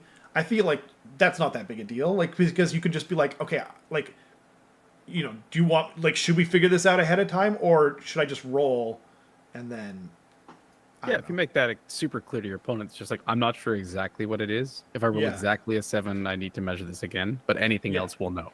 Yeah, exactly. That's what I'm Yeah. saying. Yeah. Okay. Yeah. But I mean, yeah. If you're agreeing to play by intent, then you got to, obviously you have to be careful with how you do things. Yeah. Yep, 100%. Yeah, part of what we do on the channel, like before, like, so I used to watch a good amount of mini wargaming for their old world content. Like, not old world isn't the new game, but their Warhammer Fantasy Battle content. And especially, I really liked Mountain Miniatures, Steve from Mini Wargaming. He's got his own channel. Anyway, it doesn't matter. But like, so way back when, before I had a channel, like I used to watch them, and he would roll the dice, right? And he would just move the unit. He wouldn't even use a ruler, because he's filming, and he has to film by himself, and it has to be him. It can't be, their guest, because their guest is just some random person who wanted to play on their channel, right? And so before, I was just kind of like, still, man, like, could you not just measure, like, just do something? Like, it kind of got on my like OCD a little bit, And then now I'm just like, after having a channel and just like realizing, like, these things take so long to film, like if you do like a proper edited report, and even if you don't, that I'm just like, oh man, like I was way too hard on that. Like, there's a bunch of stuff like that. Just like, oh man, I've got so much more empathy for them now. Not just them, but obviously anyone. Yeah. Yeah, absolutely. Also, Keith says, you guys play war games? I thought I was watching an IT and camera maintenance stream. Ooh. They got me right in the feels. Yeah, you cut us to the quick, right to the bone, for Keith. the jugular. If you hadn't just given us a bunch of gift subs, you know what I mean? Like, oh man, that's why he did it. I feel like in the lore, right? He's just like, I'm gonna just absolutely destroy them later, so I better butter him up a little bit. Alex says, oof. Yeah. That was pretty funny, though. Yeah. Hopefully, this Thursday is supposed to be much cooler than it is. Last stream, so I mean, that's assuming that the camera was, in fact, breaking due to heat, which is my theory, but yeah. It's going to be okay. I mean, like, honestly, like, it wasn't that big a deal. Like, once we figured out that we can hit the switch, you know what I mean? Like, it's like 20 seconds of downtime, and we go to the other one. I like Mountain Miniatures too on 8 Foot. Yeah, I think Steve's awesome. And Cullen, who I was calling Colin for years. I thought his name was Colin. He's the Skaven player. Yeah. And then eventually I was just like, did he mispronounce his best friend's name or whatever? Oh, man. That guy is like a hero. Because he always, like, if you roll poorly in Warhammer Fantasy Battles, it's way worse, right? And he always rolls terribly with his Skaven, which is amplified. Anyway, it's fun.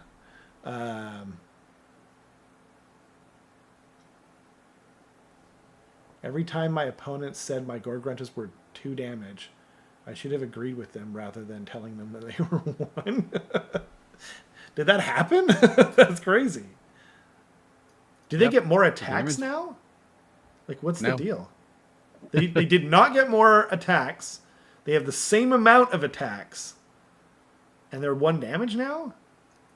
I think so. It's because there's a prayer, I believe, to give +1 damage. Well, I mean, but they had the War Chantas before.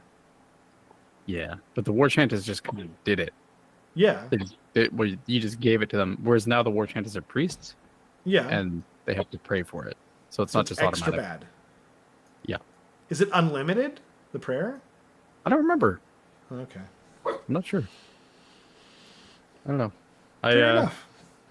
I opened the Iron Jaws faction pack and it smelled bad, and I closed it immediately. So It's funny because early on we thought they were super strong.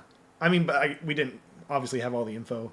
We didn't have the whole faction pack, but it's just speed. Like, yeah. if you don't have something that is a fast hammer, it feels like in this early meta, it's just not good, right? Interesting.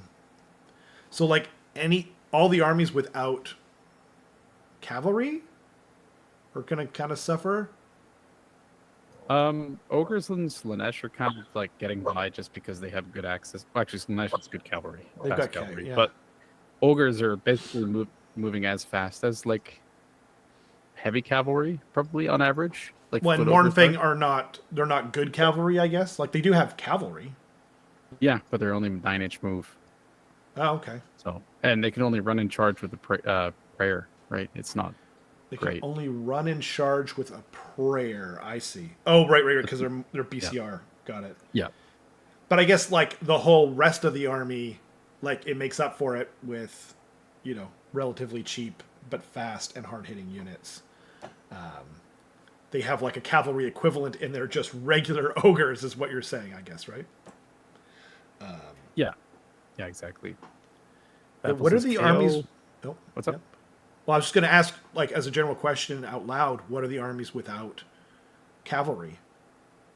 Cruel Boys, or who we see at the bottom. Blades of Corn do have them. I don't know how good or bad they are, but they have the Juggernauts. They're just too expensive, I think. Fair. And I don't think they move particularly fast either. Okay. KO don't. Oh, sorry. KO don't have cavalry.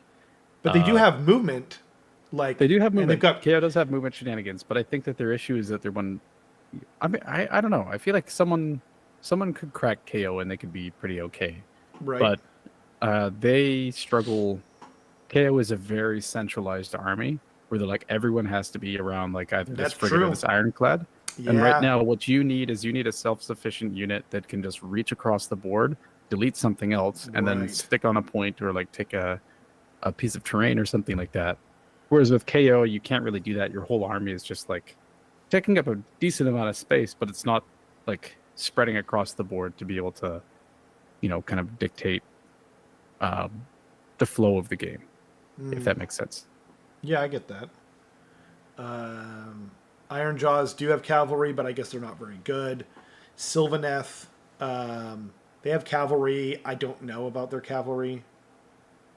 Interesting. Flesh Eater Courts, they do have cavalry. They've got the... can't come up with it. Morbeg, thank you. I can only come up with the name of their mounts, which I think are called Night Shriekers or something. Maggotkin do have cavalry. They've got it's not even necessarily tied to the cavalry keyword. It's just like the ability to be fast and a hammer. I see. And stick around kind of thing. Yeah, I guess. It's really efficient, fast units. Well, that's fair. Okay. So if we go back to that, so Cruel Boys don't have that. Blades of Corn don't have that in a good way. Iron Jaws, no. Sylvaneth have fast units. But maybe... I think they're just a points and battle traits issue. That could be it. That could be it, for sure. Flesh Eater Courts do have that. Maggotkin, they're not that fast, even though they do exist. It's just generally not fast. Daughters, they've always been a fast army. Are they... What's wrong with them? Daughters are in a good spot. They're... Okay. Yeah, Witch Elves and Blood Sisters are very efficient. Fair enough. So, That's fair. I guess you're saying that the stats don't necessarily cover that issue. Okay, fair enough. And the Doomfire Warlocks too, cavalry. Yeah, they do have that. Yeah, and I guess they are fast, but basically, like maybe they're not being played at full efficiency yet. Is the idea? Which is true of every army, but like some more than others. Right.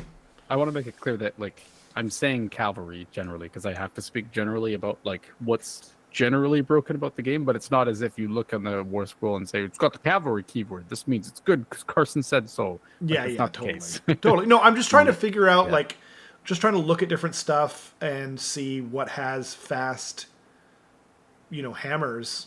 and what doesn't. Yep. That's just all I'm trying to look at right now. Skaven are not that fast. They do have teleports, but then you're outside of 9 inches and you can still redeploy. That's an interesting kind of thing. You can give them a little bit more movement with the Master Molder, but then The Master Molder's ahead is pretty nice too.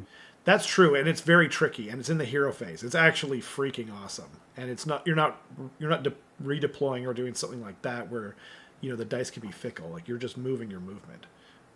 So I think, you know, yeah, that's going to be the main key, I think, to Skaven being competitive. Stormcast, actually, they've got quite a few cavalry. They've got really good cavalry. Yeah. Everything in the Vanguard for Stormcast is in a really good spot right now. For the first time ever, I think. Because our buddy, a friend of the channel, Rob Tons, he's like a huge Stormcast fan, huge stand for them in general, and he's had those units painted like day 2 almost. And yeah, he brings them all the time, even when they're bad, so he's going to be very happy. That's cool. That's actually good to hear. It's really just being mobile and still being able to punish your opponent. Right. Is a big thing. Bone splitters don't. Oh yeah, sorry. Bone splitters have. They don't count. They're going away. 13 played them out of like 2 million. So Sons of Behemoth. I played one of those 13. Did you? Yeah. I mean, by the way, those people are the champions of my heart. I'm just saying we don't need to talk about every army, including the ones like I wasn't planning on talking about Beasts of Chaos either. Only 29 people or anything that's like, you know, below 50, really. Oh, we did talk about KO actually, and they were only 24. That's crazy. That's such a low sample size that like their stats don't even mean anything. Wow. Yeah, I think with KO their main struggle is just being really centralized and also being kind of stuck at Ren 1. Right. Like they're gonna bounce off of, you know, some like pretty like off Stormcast. You can outmaneuver them and outshoot them. Totally. They're gonna bounce. Out-hammer them, outshoot them. Like what? Because the KO player is gonna be like, I can do the redeploy trick and be like, you know, 10 inches minimum away from you, and the Stormcast player has their Paladors that just say, cool, I'm going to run 20 inches to directly behind your boat. Yeah. And it's not going to matter anymore. Or maybe they're going to say, my long strikes are just going to shoot your Thunderers because I have longer range than you do. And better rend. Oh my god. Sorry, I did miss some of the... Skaven have the Doom Flayers. They do. The Doom Flayers are actually really strong. The main problem is that they're a single unit. So then it's like, do you give your opponent a bunch of command points? And also you can't take them in most, like with most heroes. A lot of the heroes you want to take. I did put one in one list, but they're actually like very efficient. I saw one list with like, I forget how many Doom Flayers. It was like 18 Doom Flayers or something like that. And like a Vermin Lord. And that seems like really strong actually. But like you'd want to kill yourself. Like those things are still fine cast. They're not the most handsome units. I think we're getting a new one. Like there's so many reasons not to buy those things right now, but yeah, everyone, you do you. So KO are KO? So they're not done. I'm sorry. Yeah, it's just because like so many times, people are like who are new to the game don't know the acronyms that we throw out willy nilly because we're all used to it, and so like, you know, Anyway. That actually got me because I was just like, I'm going to have to explain. I want to make sure that I'm... Anyway. I want my human warrior priest back for Cities of Sigmar. Don't want to have to use the Pontifex artifact or Dwarf. That's fair. Yeah, fair enough. Actually, like, if there should be priests in any army, I feel like it should be Cities of Sigmar. Right? That's crazy. Yeah, I didn't realize that they didn't have one. Huh. I mean, they can get with an artifact. That's true. And then the other thing too is that like, I get like wanting to play pure humans. Like our good friend LP absolutely is one of those people. But part of the idea of Cities of Sigmar is like a mixture. It's like they've all been on the frontier and, you know, holding back chaos since the age of chaos. So I kind of get like, you know, I kind of get what they're doing, I guess. But yeah, I'm with him. Give him a priest. Now you know how sense. I feel, Rob. Feeling my pain. Yeah. We're talking about arthritis, right? Yeah. Big Ron says, what do you think of Maggotkin of Nurgle? Can you make a good force with mortals? I actually don't know about that. I think Nurgle is suffering from just being slow, like I said. Like, And you mean being you really, dumb? yeah, just being really dumb. But like, I think the fastest thing in their army moves 8 inches, and Right. there's And that's kind the of like flies, I assume. the plague drones, yeah. Yeah. Or maybe there's something more, but there's not a lot that's more than that. And the big thing is that you need to have something that moves 9 inches or more, because you need to be able to get out of your territory for a turn 1 tactic that isn't just I plot myself in the middle. And if you have Blight Kings, which I think are moving 4 or 5, you also don't have a guaranteed seize the center. Right. Because even if you start 9 inches away from the center, you have to move 7 inches or more to get within 3 inches, right? Right. Because you start outside of 9 inches of the center usually, which means Right. that you have to be going more than 6 inches, which means you have to get 7 inches essentially. So they're just a little too slow to be scoring turn 1 battle tactics. And if you're dropping a turn 1 tactic, that's really, really rough. If you just have to accept that for your army, it's really not good. Especially if you're going first. Yeah. Yeah, a lot of the battle tactics are like to do with being quite mobile. It's it's pretty tough. And even if you are going second, let's say your opponent takes some points away from you and they just don't really move close to you, how can you punish them for that, right? There's not a lot you can do to get near them and take those points back for like attack on 2 fronts or something. Right. So I think that's kind of where they struggle right now. It's their speed. Huh. That's interesting. And Because like previous editions, you might not even be able to, if there's a bunch of objectives in the center, you might not even be able to get to them unless you auto run. Just because in previous editions you had like this big 12-inch diameter objective, whereas now it's tiny. So you just might not connect, which kind of sucks. right. That being said, Blight Kings are just anvils, like the biggest anvil, 3 up, 5 up, and a lot of wounds. Like they're real good. I guess a lot of it is like, can you like score a turn 1 tactic? I feel like Nurgle might benefit a lot from like low drops. You know what I mean? Take the first turn and then just be something that's really hard to kill and slaps pretty good, and then just kind of try and win on primaries. If you can kind of stop. Yeah, them but from it's kind of getting just into your, you know. it's kind of just battle plan dependent after that point, right? Oh, for sure. I mean, but that's kind of always been the curse, I feel like, of wargaming, and especially in the modern age. You know what I mean? Like, Yeah, but that's where I feel like really fast armies are shining right now. Is that Absolutely. you're basically saying like I can do all of this stuff and I don't care what battle plan it is. yep. Whereas Nurgle is saying you can't get me off the points, but if we're on a battle plan where that doesn't matter, then my whole game plan is shot. So Yeah, there's a lot of them too. Like, I forget what it's called, but there's the one where you can, you've got like 5 points, and then if you're the underdog, you can be like, well, you know, just kidding. Now these 2 are super important. This flank and this home objective or whatever. You're just like, okay, you know, I need to get over there now. And if you're too slow, yeah, no, your point. I understand your point, and like, it's just like, I don't know.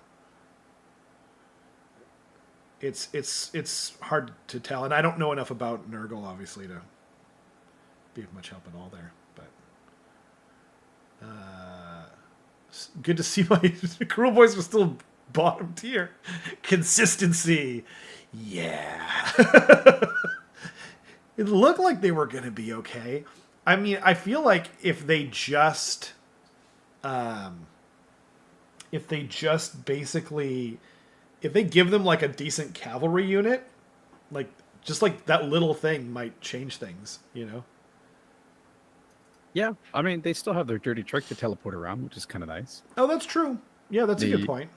And if you're doing that, and you've got, they've got a sub faction, I think, that allows them to use the teleport dirty trick twice, um, which is quite good. And then that means you get like multiple kicks at the can, and then you've got bolt boys, which are still a pretty potent shooting unit. Like you could use them to take an objective from your opponent and then still get some shots into something.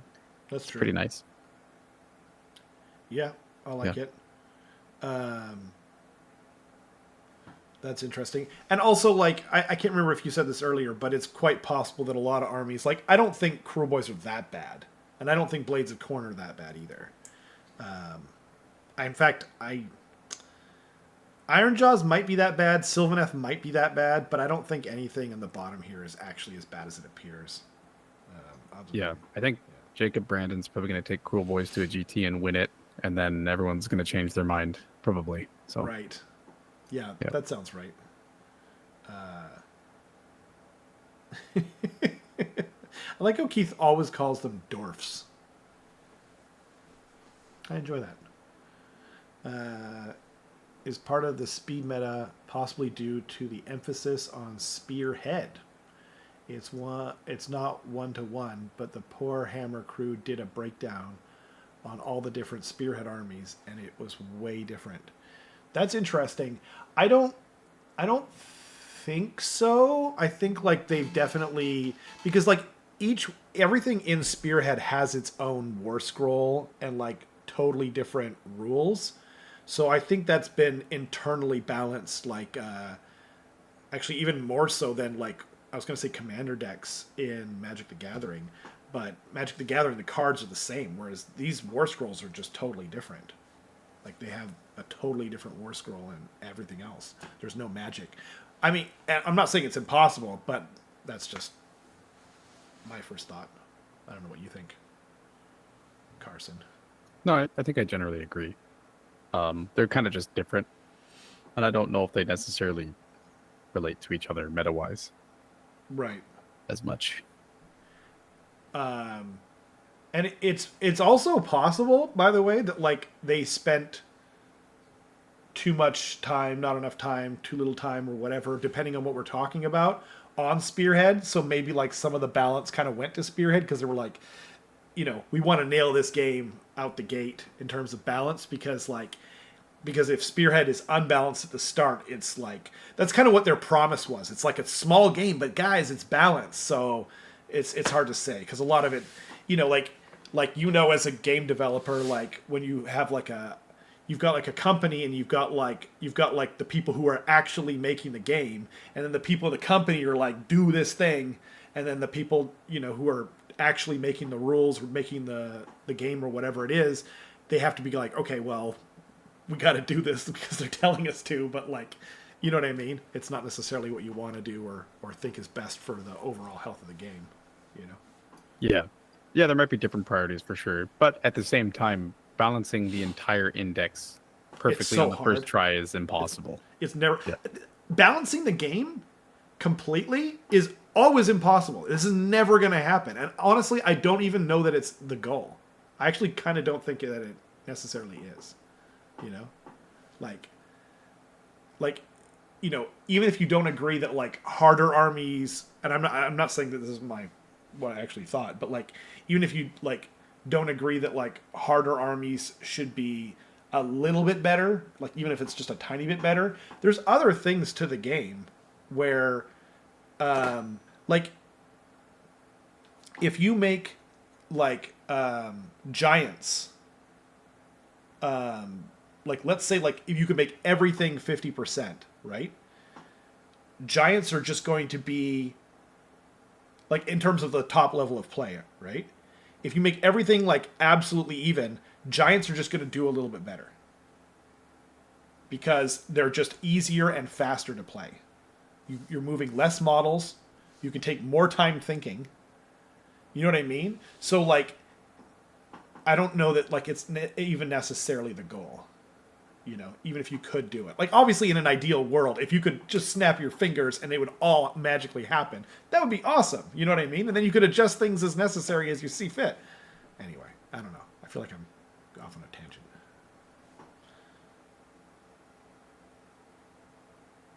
How dare you?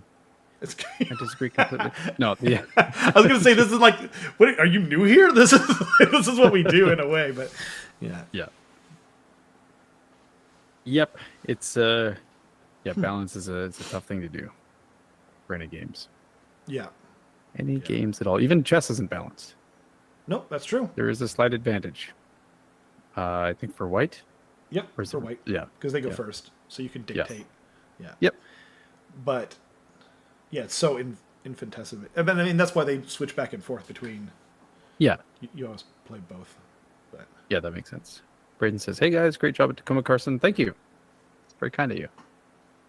Very kind. Our whole club did really well, actually. I think our average wins as a club was like 5 out of 8. Out of 8 games, yeah.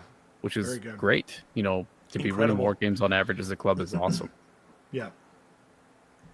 Yeah, anytime you're in the positive, you're doing right. So as a club, that's pretty phenomenal. Yeah, there were 3 brackets. And I think the bottom bracket, both of the like undefeated players were from Warp Dice. In the middle bracket, I was an undefeated player from Warp Dice. And then there were 3 Warp Dice people in the top bracket. So really awesome. Right. Battleship is balanced. Isn't there an advantage to whoever goes first in that game too? Yep. I don't know. I'm not. You feel like there would be an advantage to going first, right? Yeah. Barely, but yeah. Indeed. I mean, even in poker, in freaking poker, there's an advantage to going second or whatever. So. Yeah. Yep, that's very true. Well, we've been staring at these GT win rates for like an hour. That's true. Oh, I forgot. Yeah. We wanted to... You sent me Nick's pictures. Where did I put that? Yeah, pictures of Nick. Just pictures of Nick. Okay, here we go. I found it, everyone. So, picture the first. Boop. This is his display board. It was so rad. So, he was building this on the Discord. We got to see him do the whole thing.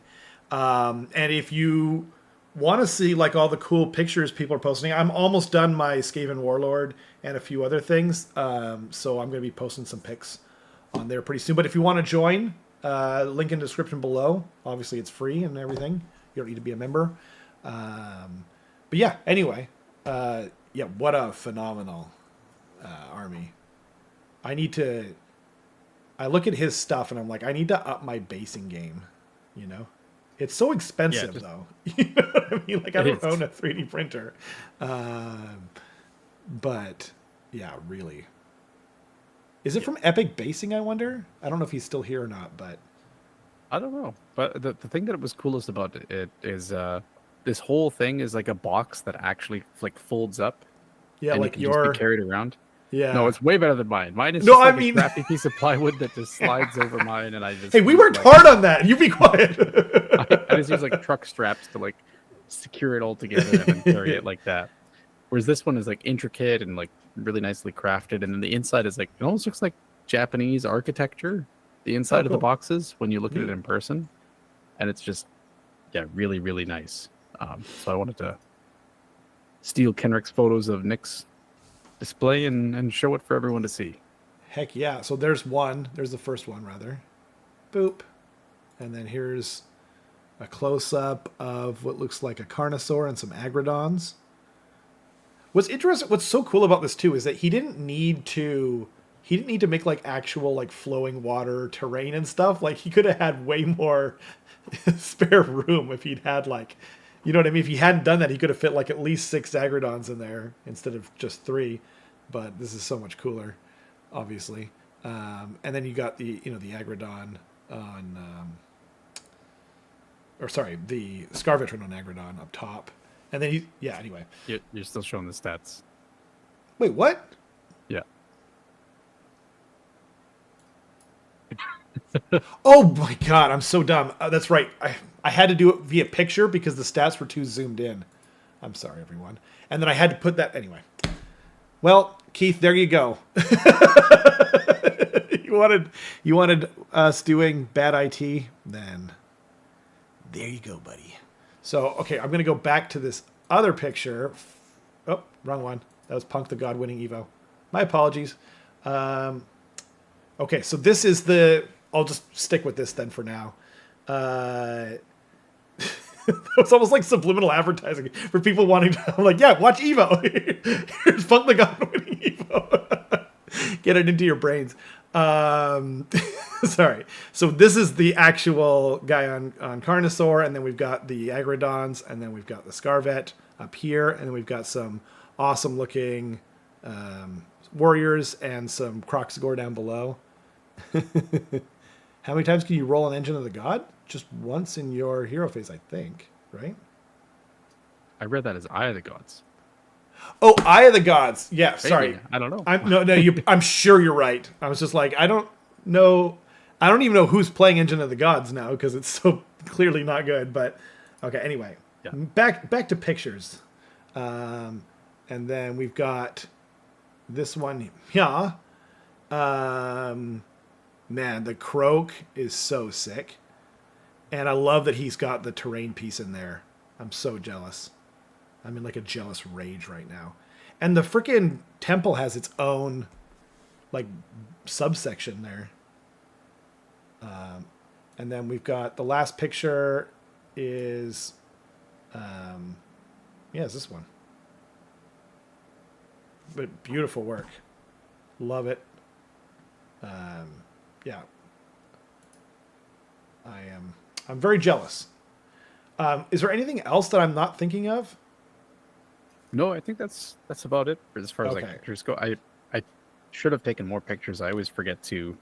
It's I feel like such I always take yeah. like 2 pictures of the like big like event hall, Uh-huh. and never any more pictures after that. These pictures are actually Henrik took them. Yeah, that's right. Yeah, I So- think or actually, like I might have. Go ahead. Sorry. well, I was just gonna say like I was doing the same thing lately where I wasn't taking pictures of my games. And like it's kind of still a memory, especially at the start of the edition. And so like I started getting back into it when I was learning Legion again with Roman, and I was just like, I need to do this every time. Like I want to get into the habit of every time I play an in real life game that's not on the channel, because that's the whole thing is immortalized in video format. But like anytime I'm playing, you know what I mean? Take some pictures at the start of the game, at least. You know? Yeah. Yeah. Alicia said it was nice to see everyone at Tacoma. Yeah, it absolutely was nice. There's a lot of people that came up and said hi. Yeah, it was great to talk to everyone. I know Relish was there, not actually playing in the tournament, but handing out snacks for everyone. And they had Yeah. little lozenges in them, and I was like, I love you. Yeah. I always forget to bring lozenges to tournaments, and it's like the number one thing you should bring because your throat just gets shredded Right. from like yelling at people the entire time, essentially. That was someone in the Discord. Was it Delicious or was it Monkey? That was it's the same person. Oh, it's the Funky Delicious Monkey is Monkey. Right. Delicious Yeah, Relish. there was one other person. Sorry. Yeah. He had I saw the Ricola in there, and at first Yep. I was like, are they candy Ricola? Like I didn't even get it, and then now that you said that, that makes total sense. That's awesome. Yep. Yeah, and they had like little granola bars in them. Also, see you, Pat the Rat. It's good to see you in the chat. Thanks for hanging out, man. Yeah. That was a big rhyme. Pat the Rat, see you in the chat. But yeah, that was awesome. I made sure to give him some Kit Kats and coffee crisps that I brought down from Canada, because apparently Canada doesn't put palm oil in their Kit Kats, which is nice. So, Huh. I didn't know that. Yeah. I was like, you can definitely buy Kit Kats in the States. Like, Yeah. what are you talking about?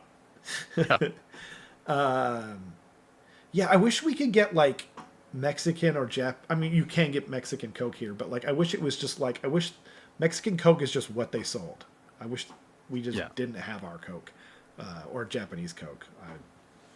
I wish it wasn't, because then I'd be much heavier than I am now, for sure. But I thought high fructose corn syrup is way worse for you. I'm just saying I don't drink Coke at all right now. But if they Oh, had me got here- it. I see. Yeah, because they're so much tastier. That makes sense. Yes, totally. Yeah. Yeah. I also brought some maple cream cookies down, and I gave them to Matt Rose, and I said, "This is for gluttons. Thank you." and, and he just laughed, and he basically assured me, he's just like, "Do I have to give them back when the points go up?" Just like, yes. In fact, I'm Be gonna careful do what those you back wish now. for, dude. He's like, I ate them. This is what's left. That's true. Yeah. The next Maple time we cream see each cookies are other is so probably going to be in Atlanta, and he's going to be vomiting on me anyway. So That's fine. true. God dang it. Man, you're just throwing them under the bus at every opportunity. I love it. Yeah. As you should. Yeah. Rob wants Mexican Coke. Yes. Mexican cocaine. It's Yeah. the Who doesn't? best. Yeah. Straight from Colombia. Well, I don't know if that's Mexican, but yes. Yeah. Well, I mean, I don't think so. I think it all comes from Colombia, right? Yeah. Yeah. I don't know. Yeah. According to my research in the movie Scarface, pretty sure it goes Colombia, Mexico, Florida. All of it. Yeah. Every single Drop. ball. It's true. That's true. It's all true. Shoot. I can't remember what we were talking about before that. Oh, I was going to actually, yeah. So you were talking about bringing coffee crisps, which they can't get down there? I'm sure there's like some places that do imports, but Coffee Crisp is a Canadian chocolate bar. Huh. Yeah. Coffee Crisp. The main thing I always bring are like maple cream cookies, Coffee Crisps, Smarties. Smarties are British, though, right? I don't know. Okay. They're not American. But Fair enough. Yeah. Arrow is also Canadian, I think. Oh, huh. Yeah. The little bubble ones. Old Dutch is, then- too. My cousins fiend, or they used to. I mean, they got it so much from us, but Right. barbecue corn chips, like they used to like lose their minds. They'd buy like 10 bags of it to take down with them back to the States. Yeah. But yeah, Ruffles all dressed is another big one. Right. Any sort of ketchup chip, which is kind of like a novelty more than it is something that most Canadians actually eat a lot. Whereas like I will. Yeah, you never. I haven't had one in over 10 years. Easy. It's probably been like 20 years since I've had a ketchup chip. Although I still have to try your spicy Miss Vicky's spicy ketchup chips. I think Those are good. Yeah. Those are good. You ate them with relish, and I don't mean the condiment, obviously. Yeah. Yeah. What else? I'm probably going to be bringing candied salmon to Atlanta this year. Nice. I'm going to try and do that because I think that's like specifically like West Coast Canada thing. It is. Yeah. They call it Indian candy sometimes. That's what everyone calls it. Like I used to sell it, and it was just like we had a couple of a couple Americans come in, and they were just like, "Is that what you should call it?" It's like that's what we're told to call it. Like, don't know what else to do, man. But for those that don't know, that's smoked salmon. It's marinated in maple syrup, usually brown sugar as well, and other things like that. And then they smoke it again, and it's just like it's really nice. Yeah. And the nice thing too about fish is that you don't have to declare it going. Obviously, you don't have to with like candy bars and stuff like that, but you don't have to declare fish going over the border. A lot of people think you do because you have to declare. Like, red Interesting. meat. Yeah. The only I didn't know countries that. I in was the just planning on breaking the law. So yeah, it's fair enough. Yeah, just pack it in with the illegal drugs that you're taking down, the BC bud and the Chinese heroin and whatever else. But but actually, there are two countries in the world. I think it's just unless something's changed. And obviously, it's been a while since I was selling the stuff. But the only countries in the world you had to declare seafood was Australia and I think New Zealand before. So interesting. Neat. yeah, but I actually think so because like all the maple syrup comes from Quebec. I actually feel like maybe salmon is probably the best thing to bring down there, but Yeah, I think so. I brought AOS Coach a liter of maple syrup nice at LVO. I hope it was like actual maple syrup, like pure Yeah, It yeah. wasn't, yeah, like It was good stuff. flavored corn syrup or whatever. Like, No, yeah. okay, Aunt Jemima maple syrup. Yeah. yeah, No. It was yeah. like yeah, the real stuff is usually a little expensive, but I think yeah, you probably find something better in like Quebec for sure. Oh, for Um sure. I mean, you can actually get like, so there's a company that called Turkey Hill. If you can find their maple syrup, they literally only sell AAA grade maple syrup. And then depending on like the thickness of it and whatnot, it's just a matter of when you get it in the season. So if you get it at the very, all maple syrup is boiled down. It's usually boiled down like between 1/20th to 1/40th its original amount. So if you buy a liter of it, you're actually like, it's actually 20 liters from trees, right? So at least. But then if you get it earlier on in the season, it's thinner, it's lighter in flavor, it's like smoother, got less funk to it. And you get it later on, it's actually when it's healthier, like when all the vitamins and everything are in there. It goes as low as D grade, I think. But in terms of, but all the stuff from, if you buy from Turkey Hill, it's all AAA grade. That's all they sell. So even if it's thicker and whatnot, yeah. and as a tip, if anyone out there likes to make margaritas, I like to instead sub in mezcal for tequila and then use maple syrup instead of agave syrup, and it's just like nice and like My God. like savory. It's really good. Ooh. Well, and maple syrup is like that's what they add to, like when people do the dieting and they go on what's it called, fasting. They just use lemon, maple syrup, and cayenne pepper. And there's more calcium in maple syrup than in milk, and it's crazy. Yeah, so Wow. it's got a lot of good stuff in there for you. Obviously, you can't just drink maple syrup though. There's still a lot of sugar, so be warned. But yeah, Yeah, He of ate the the sweeteners, it's better for you for sure. exactly. Yeah, that's all. Well, I'm maybe saying. not honey.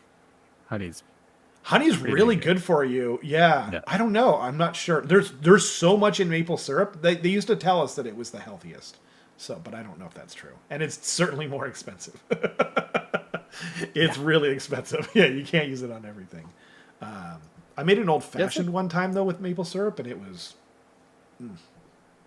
Yeah, real good. Real good. This isn't an AOS podcast anymore, by the way. We're just talking about it's just maple syrup. let's just talk about Seraphon displays and maple syrup and Canadian products in general. Yeah. Yeah. Yep. Apparently, have you craft done- dinner is not as much of a thing elsewhere either. Like we Really? call it KD here, or like it exists in the US, but KD is like almost like a national dish in Canada. It was just funny because I don't even really like it.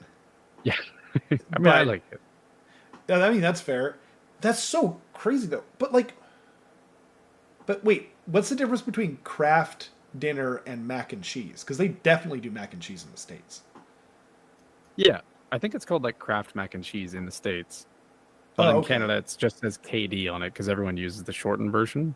Oh, interesting. So, yeah. Huh.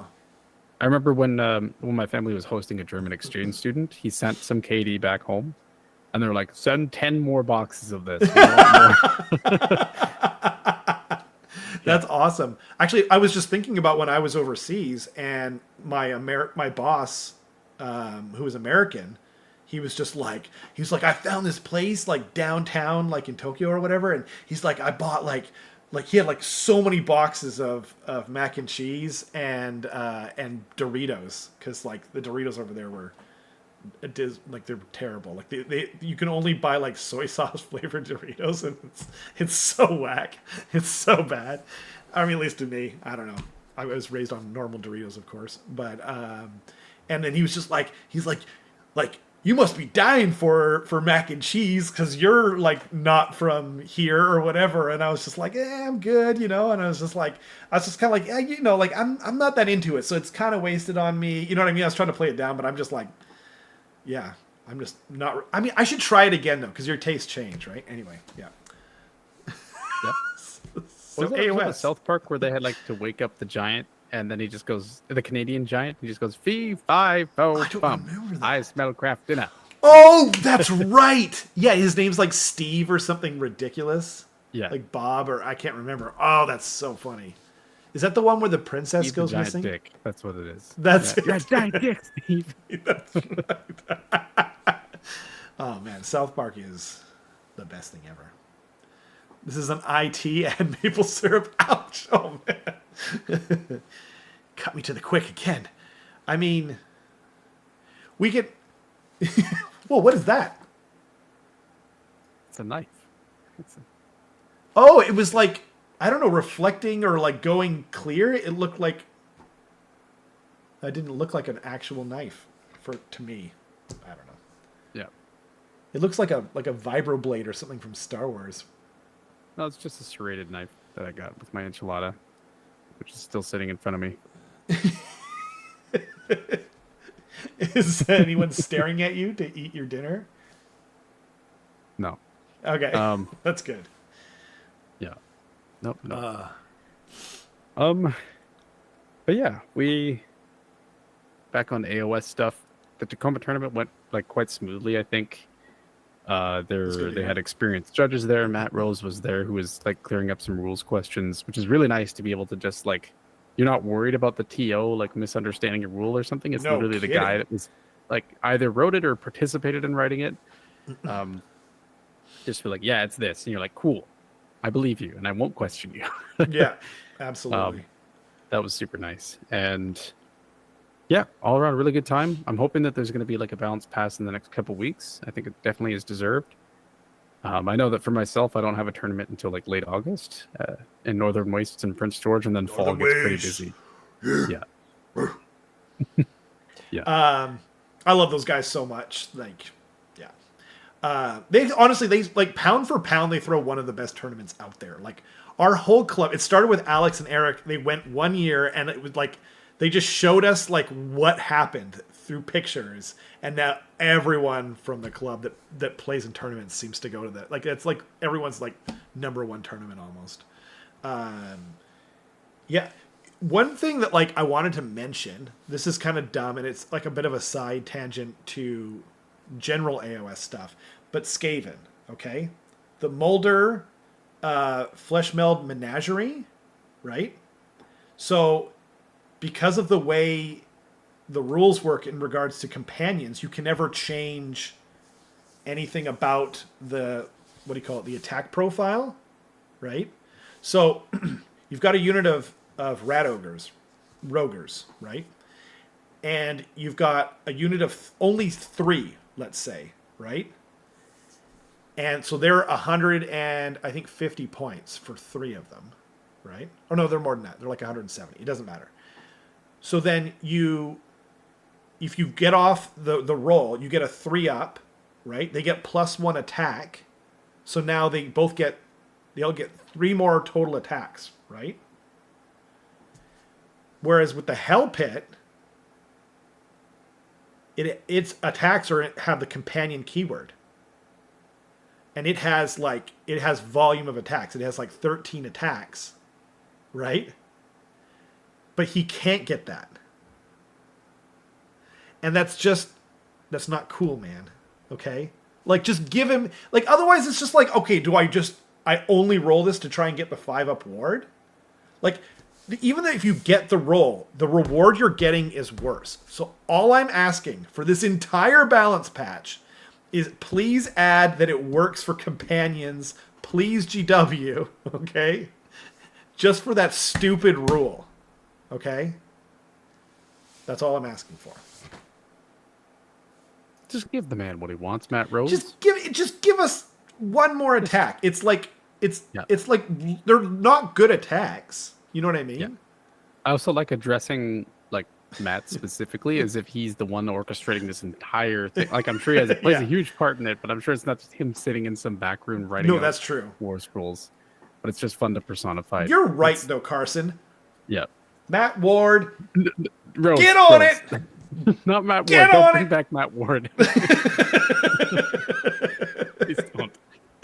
I agree with what Carson said. I'm going to direct this specifically to Matt Ward.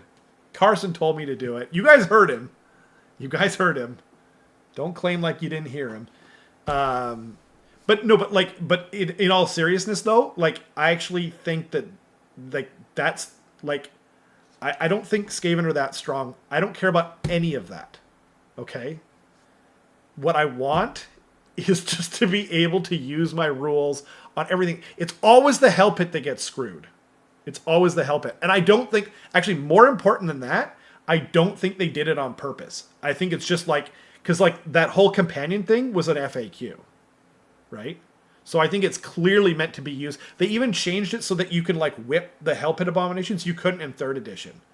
So you could give them extra to their charges and whatnot. Like, give them extra movement. And everything else works now. And they're also not even very good. Like, Storm Fiends are just better, and they're 10 points less, right? You get way more mileage out of them. There's no reason to even take a hell pit, is what I'm trying to say, right? There's like almost no reason to take them. It's just like throw me a freaking bone here, you know? To quote Dr. Evil. Yeah, and while we're adjusting companion stuff, make gruesome trophies apply to companions too. What's that? What's Gruesome trophies in ogres is like the +1 to hit against heroes and monsters, and it Okay. basically only applies to like the Frost Lord's spear and then like all the Yeah. gut busters, because it wouldn't apply to companions. Which see. just means that it's just for gut busters, pretty much. What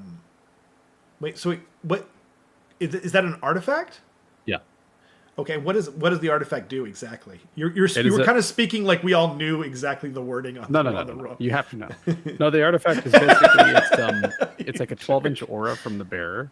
Okay. And it is +1 to hit right. against heroes and monsters for combat attacks. I see. And it used to be on shooting attacks before. It did, yeah. Right. But okay. because it can only be used on like non-companion weapons, because it doesn't specify that it benefits companions, that just basically means it's kind of useless in the BCR side of the book. Oh, interesting. I mean, I guess it's okay on Mournfang, but not good enough on like a Stonehorn or on like a dude on. Yeah. Yeah, that's fair. That's a much bigger change than what I'm asking for, though. Just to be clear. I'm asking for 1/13 more attacks. No. On an inferior unit. You're like, no, let's just spread this out to this entire. Yeah. Break this book. Yeah, that implies it's not already broken. No, I mean it's not, but you know. But you're also a bad person, so. Oh, geez, is it Matt Rose? Did I call him Matt Ward? Yeah. Oh, Matt Ward is the writer guy. That's right. No wonder. I'm sorry, Matt Ward. I loved your work with the Ultramarines. That was all directed at you, Matt Rose. Carson said so. Get on it. Is that better? Wasn't Delicious? Matt Ward like the super controversial designer? Yep. Okay, gotcha. That's him. And honestly, like, you know, people give him flack, but apparently it's like it got way blown out of proportion, but I was just being saucy because like he's known to really like Ultramarines and whatnot, so Gotcha. like honestly it's way easier to balance this game now, like 40k and AOS, because of how the rules are designed now, but back in like the earlier days and like they didn't have FAQs and stuff, so yeah, it was kind of crazy. Poor Matt Rose had to deal with me all weekend. Dude, no one feels worse for him than I do, but I'm still want my extra 1/13 more attacks on my hell pit, you know? Yeah. Yeah. I mean, if I've got a 1 in 3 chance of it taking mortal wounds, I should at least have a 1 in 3 chance of adding 1/13 more attacks on a unit that's clearly inferior. Get on it, Rose. Love you. I think it's because they don't want to change the attacks characteristic from 13. I thought about that, but also, get on it. I want it. See you, Big Ron. Thanks for checking in. Yeah, absolutely. Yeah. Thanks, Big Ron. Judge is out. Law is gone. The law is gone. Delicious is just like, yeah, we know. Time for another apology video. I never make apology videos. Because I don't feel sorry. Have people started panicking about the early stats yet? Yes. For sure. Yes, they have. And to be fair, they were always going to do that. But Yeah. it doesn't matter how balanced it was. And we've said it a few times, but like it's impossible to balance them all the stuff this early on. And I think they actually did a pretty remarkable job on the whole. I can't tell if they were more balanced or less balanced than 40k 10th edition, to be honest. I think it's more balanced. Like that's what my intuition says, right? What are you laughing about? I just loved your statement. They did a pretty remarkable job on the whole. That's great. I mean, that's a okay. I forgot how immature we were being. Yeah. I need to crank it up a notch. It's true. No, I think that it's there's like a middle ground between the game is fine and the game is on fire, where it's just like the game isn't fine. There needs to be a balanced pass. Like some stuff is overtuned for sure, and undertuned, but a balanced pass is coming, and we kind of have to just wait until that happens, and then for the time being, play with the toys we got, because there's still a lot of stuff to learn. You can still play the game, and if you don't want to play against someone that brings like 80 blade dice to the game, then, then don't. You can make that clear beforehand. That's totally fine. Yeah. Well, I mean, honestly, I actually think it behooves the Nighthaunt player outside of tournament, of course, because when you're going to a tournament, you're bringing your best stuff, and it's actually kind of how we figure out what is balanced and what isn't. So I'm not talking to tournament players, but like if you're a Nighthaunt player and you're playing a casual game and you're bringing all Hex Wraiths and Blade guys, it's going to hurt you when they inevitably nerf your faction. So you're going to be playing at like, you're going to be playing at like 200%, and then it's just going to be that much harder. Just like if you play like anyone who's rocking Cruel Boys and whatever, or not maybe necessarily Cruel Boys, but like Sylvaneth or whatever, like the armies that we seem to think are probably weaker, then when they inevitably get a bump, then they'll love that cocaine, but then they'll also be much stronger, and then you'll feel like you're that much stronger, right? Yeah. Alex is in the chat. Playing with a weak army makes you better. That's very true. And That's I distinctly what I was remember. That was much more concise again than what I was saying. Yeah. And I remember last year when GW was like not touching ogres at all, or like giving them points reductions a lot of the time. The entire club was like, stop. Please, for the love of God. Don't give him more things. I know. Yeah, that was crazy. I think it's the issue though is just that like it is that kind of skill kind of based thing where it's like if some people are playing the army at 100%, but most people aren't, then you know what I mean? It can feel like most of the people that are playing ogres are probably like, oh, thank God, I needed this. Because they always had a sub 50% win rate. Maybe near the end they didn't. I don't remember about that. But like for almost the whole edition, other than when they first came out, because Underguts were kind of underpointed in a lot of what they were doing, so it was pretty oppressive at the start. But for most of the edition, they were, they had a sub 50% win rate. So like most of the people were like, oh, thank God, we need this, man. But everyone in our club was just like, what are you doing to us? Yeah. Yeah, and I think ogres right now, like there's some overtuned war squirrels, but I also think there's stuff in the book that is undertuned. Oh, where you, like, sure, you can be bringing a ton of gluttons, but once that goes away, what does the army actually have? Like, it's a good book for sure, but I think that half of it, like the Beastclaw Raider side, is kind of like identityless at the moment. Right. And I think that there's some stuff that needs to be done there to bring them back up to par. I agree. For sure. I mean, it seems like they really hit monsters in general, and so that's that whole, like, most of that side of the book is monsters, and monsters seem, on the whole, kind of bad to me right now. So that doesn't really surprise me. Like, the best monsters seem to be mostly, like, debuff pieces.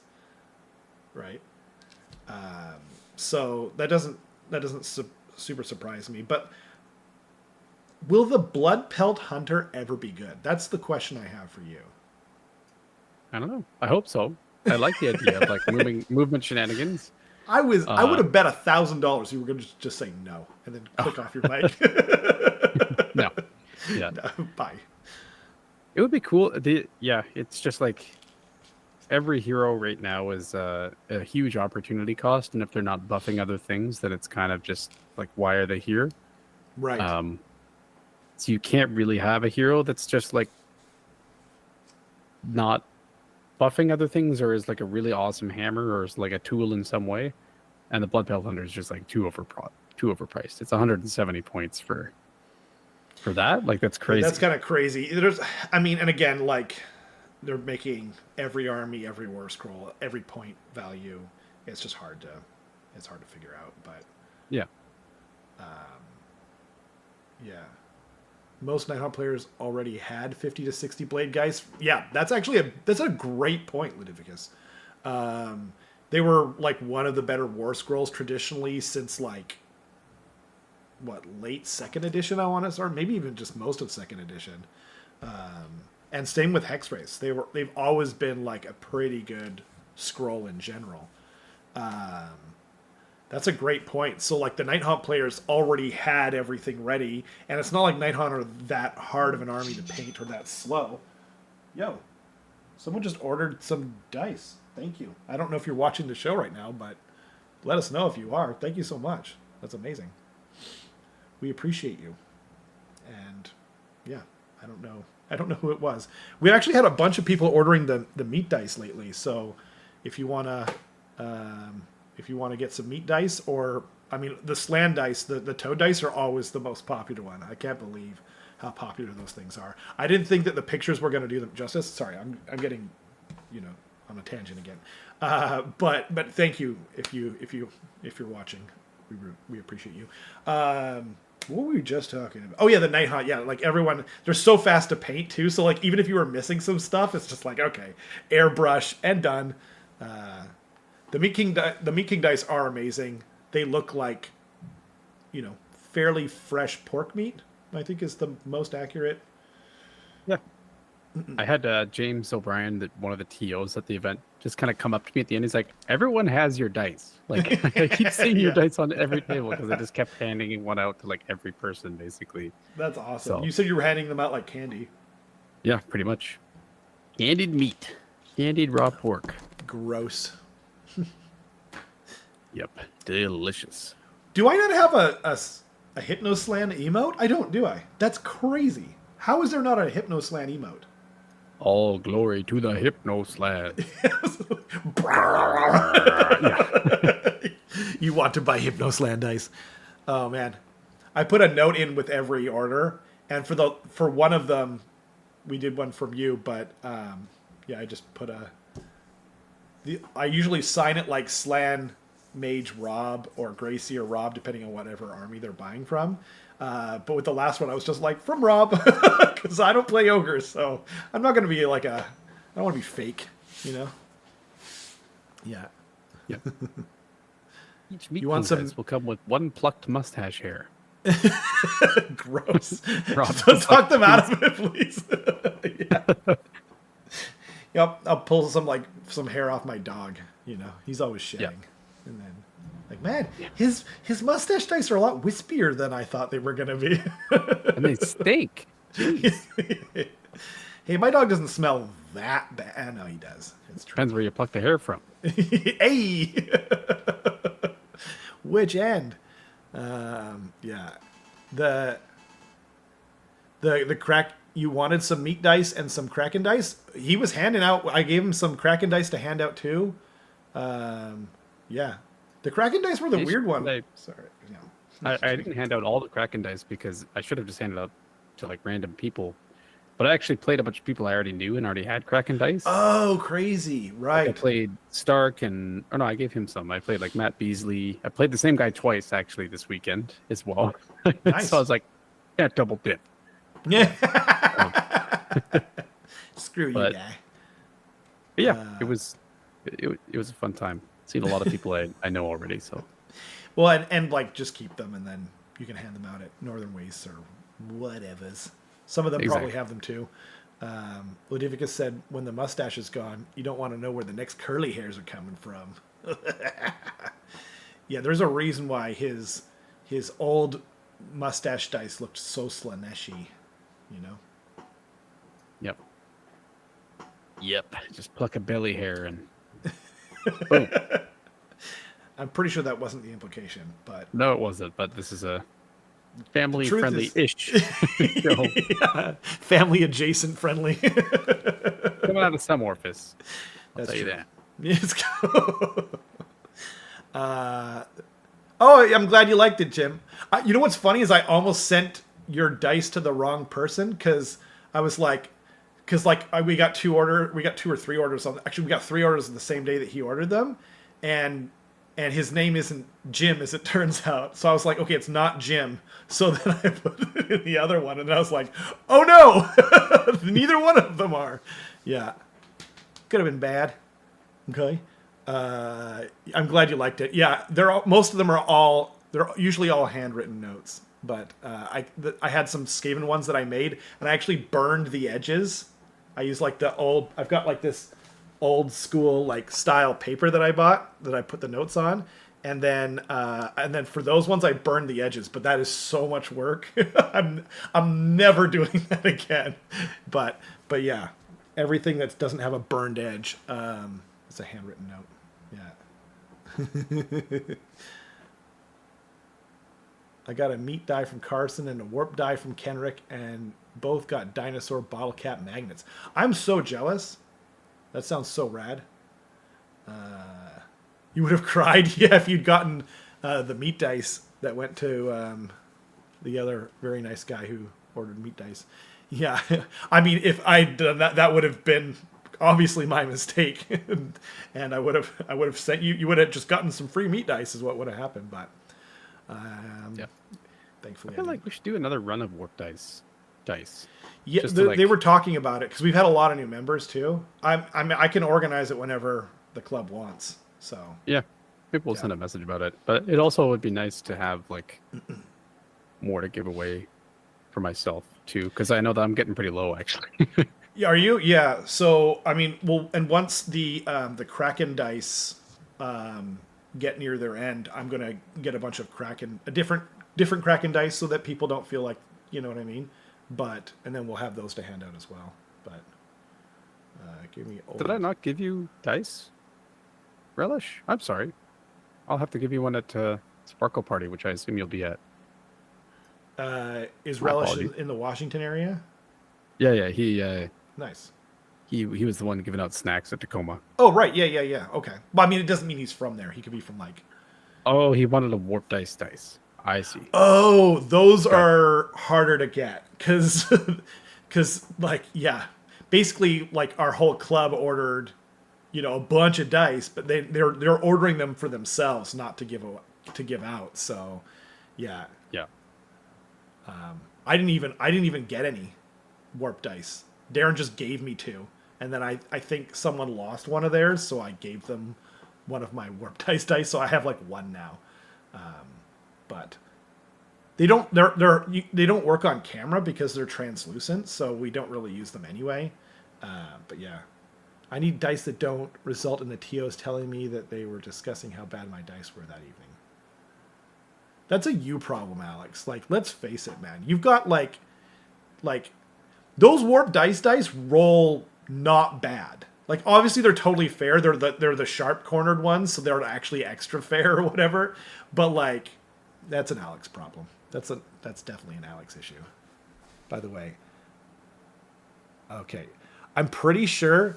So you see that purple Hanzo symbol next to Alex? I think that's a 3-month subscriber badge. Alex has never bought a subscription to this channel. He just keeps getting given them. So he's one of the few people with a purple emote. I just think that's amazing, by the way. It's like a meme. You know? Oh, man. Yeah, that's crazy. If you roll poorly with Kraken dice, then I don't know. You must have done some awful stuff in a past lifetime, or maybe this lifetime. Maybe it's just good old-fashioned karma, Alex. You're a round corner guy? I used to be. I used to be, but now I actually much prefer the square corner ones. Yeah, for a few reasons. I prefer the square corner ones as well, mostly. And I tried to talk you into the square corner ones when you were ordering the meat dice, hey? Yeah. No, I'm not. That's not like a dig, obviously. I'm just saying, like, it's like you went on the same journey I did, is what I'm trying to say. Yeah.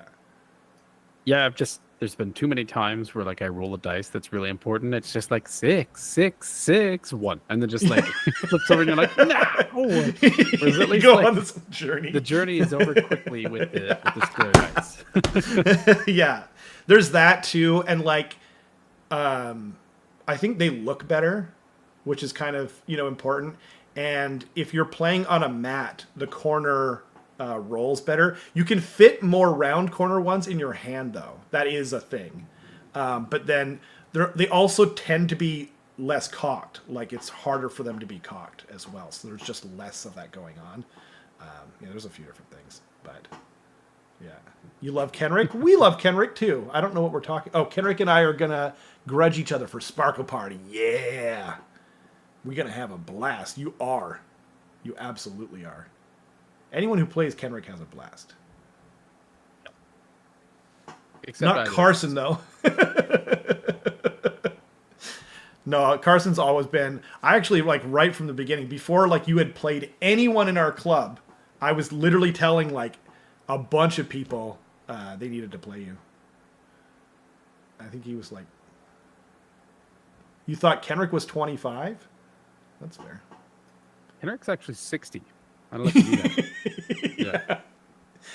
Yeah, he's like over double what you think he is. Yeah, he bathes in the blood of young college students, and that's how he maintains his youth.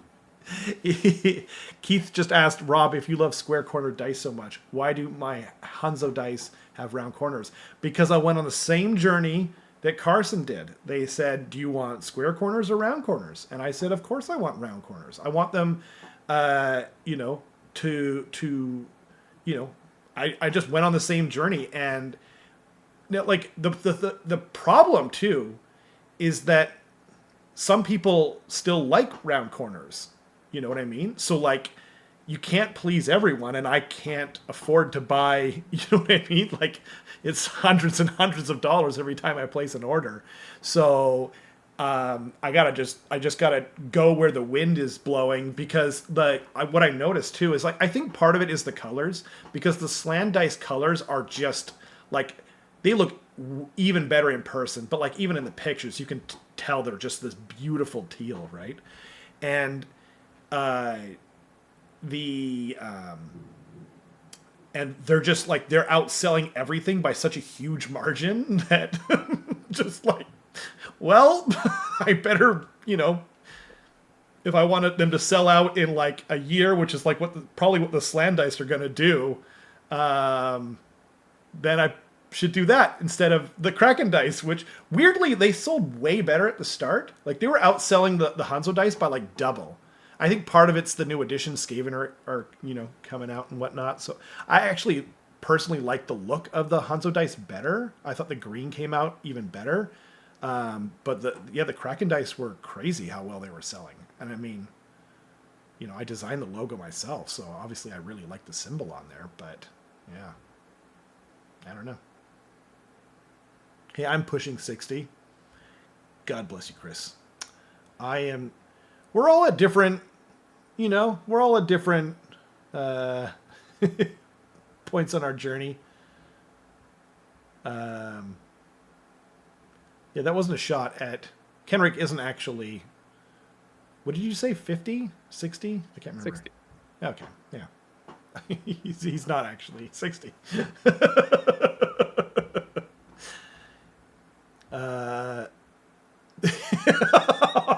I'm not even going to read out Ludivicus's thing. It's funny, but there might be children about, although I say worse things all the time. Kenrick seemed like he was having a nice time at Tacoma. I'm sure he does. He always has a good time. Kenrick has been thoroughly addicted to AOS ever since he joined. I was hoping for some Hanzo dice, but y'all was out. I'm sorry, man. You snooze, you lose. They sold out. Like, we had a run on them, and I'm in the process of getting more made. It's been quite a journey. The company has been having a lot of trouble keeping the detail of the new design in the dice.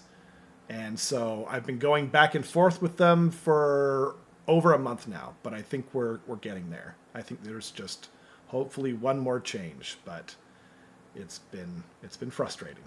So maybe we'll get lucky, and in the meantime, we'll also sell out of the Kraken dice, and then I can order some more for them, and then we can have even more variety. But eventually, I want to get some moon dice too. I want to get some good vibes moon dice, you know. That'd be pretty rad. Yeah. It's funny when I talk about gaming with my son. People don't realize he's 28, and we have been gaming since he was 11. That's awesome. That's so cool. Yeah. I think your son and Carson are like the same age. We are. The exact same age. I didn't want to say anything. I'm sorry. I mean, Dad, it is what it is. Dad. Yeah. You're like, hey, my dad didn't play war games with me. This is bullcrap. Yeah, I'm pretty lucky. My son's 12, and he's been playing Age of Sigmar since he was 6. But yeah. Also, Alex says, "Can you get dice that survive my curse?" And then Keith says, "What would Alex themed dice have on them?" And I think it would just be dice that say Alex Butler on where the one should be. Yeah, and the six side says, "You won't be using this." Yeah. Like, it's just blank because you're never gonna roll Just it. blank, yeah.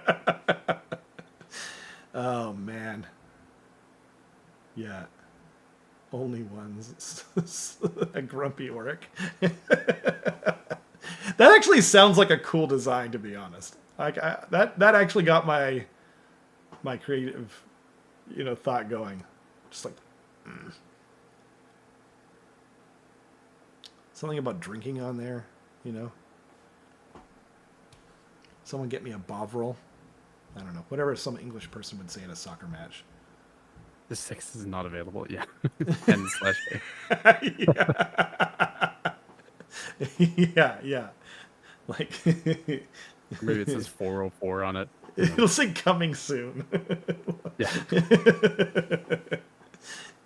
Oh yeah, error 404. Yeah, that's great. Oh man. One of these days DL will need to make some dice and we can trade. Oh, dice lickers. Yeah, absolutely. The 6 is NA. Not applicable. Yeah. These are all good.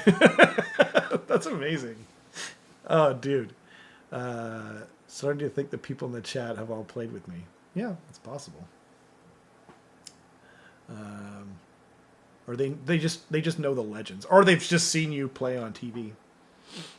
Alex has been in a few reports. Man, those are so good. Oh, I know. Yeah, Keith was saying like the running. Oh, I see. Oh, maybe that went against it. Like they're not weighted. They're made from the same exact company, same everything. The Kraken dice. I don't know. There's voodoo in there or something. But I mean, like I've rolled absolutely god awful with them. You know what I mean? On stream. They are totally fair. But like there was just like, especially at the start, it was just like, holy crap. Like it just seemed inordinately good, but like I felt that same way about the Gene Stealer cult dice, which I used as Tyrannid dice in 9th edition. And like, like in 40k 9th, you roll off for who goes first, right? And every time, I don't think I lost a single roll off. And it's very good, obviously, in that game. You want to go first in 40k. And I was just like, this is insane. But then I have a picture of my son who rolls better than I do, for sure. And he rolled I was playing Eric in 40K, and he rolled 9 dice, and he had 8 ones. It was an important roll. That's why I gave it to him. And we were laughing so hard. And Eric goes, "That is the single worst roll I've ever seen in my life." Like the amount of like 8 ones out of 9 dice is freaking unreal, right? Anyway, yeah, good times. I'll be in more now. 4th is on. Yeah, good. Come on down. It's really fun playing. Like, I didn't think it was going to be fun playing in a live report, but I think it's more fun than filming a report. It's certainly a lot less work. Awesome. Yeah, a lot less work, but also being able to like chat with the chat in real time, respond to things, and yeah, there's a lot less pressure. It's kind of weird that you don't have to get like a perfect take or something, and yeah, obviously that's not true because our camera stopped working the last one at the top down, and we just did like the there's camera been fix dance. something going on. Yeah. There's been some kind of technical issue, usually our fault, but that one, what were we supposed to do? Like, it had to be like because it was the first stream of 4th. That's true. Yeah. Yeah. It's like a new model syndrome. New. And then it just became like our most watched live stream ever. Even Yep. like going past the deep dive, which has been out for like 8 or almost 3/4 of a year now or something. Has it not? Is it only been out 3/4 of a year? Yeah, because I think we did December or something. What? November, maybe? Yeah. No way. Really? Now you have to look it up, right? 7 months ago. Yeah. 7 months ago. That's crazy. It feels so much longer than that to me. I don't know why, but sheesh. Well, and so, like, by the way, you got the Skaven Tide box from winning better price. You gotta flash your bling. Just don't flash anything else. This is a family-friendly stream.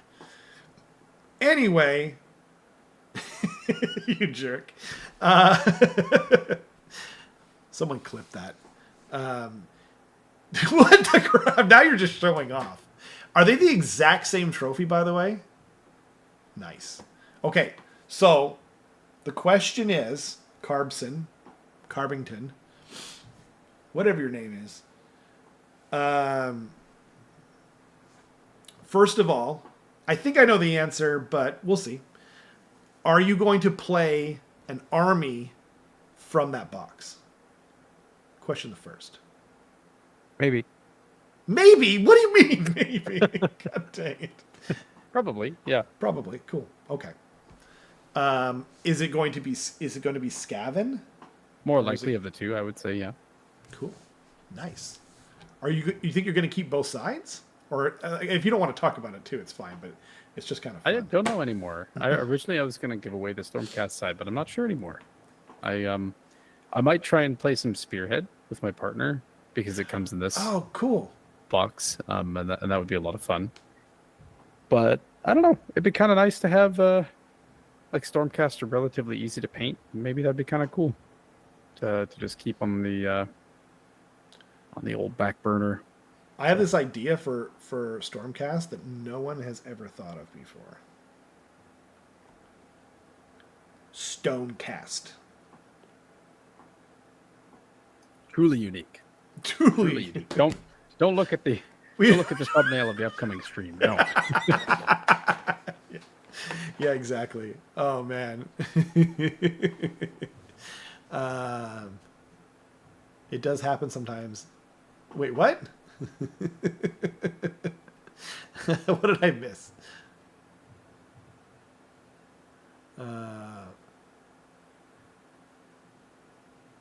Oh, dude, yeah. I didn't. Yeah, I know what that's like. Yeah. I feel you, Alex. My gastro medicine causes weight gain and also more of an appetite.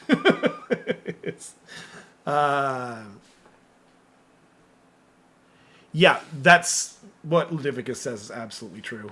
No one cares.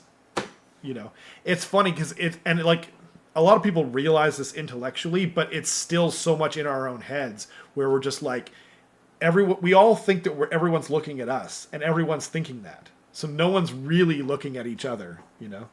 Yeah. Yeah. Except you. You. Did you look at the camera there? Yeah. We're all looking at you. There you go. Okay, that was better. For a second there, it looked like you were looking past the camera. It looked like you were talking to someone in the room. It was like, whoa. I'm pretty sure your computer faces outside too. It's like you're talking to someone on the street, you know.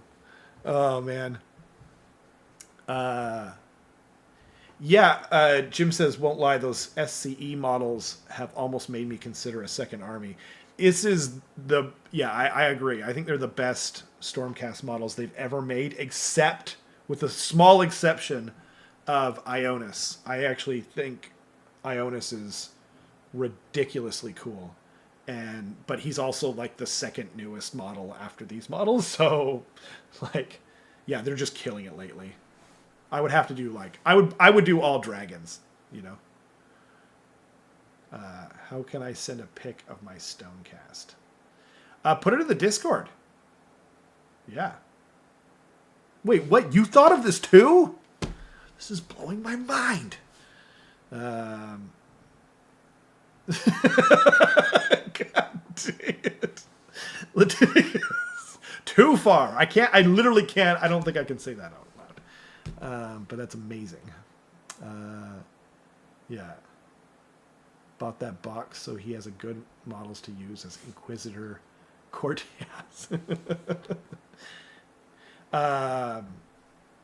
He didn't buy that box though. He actually won it at Battered Bison.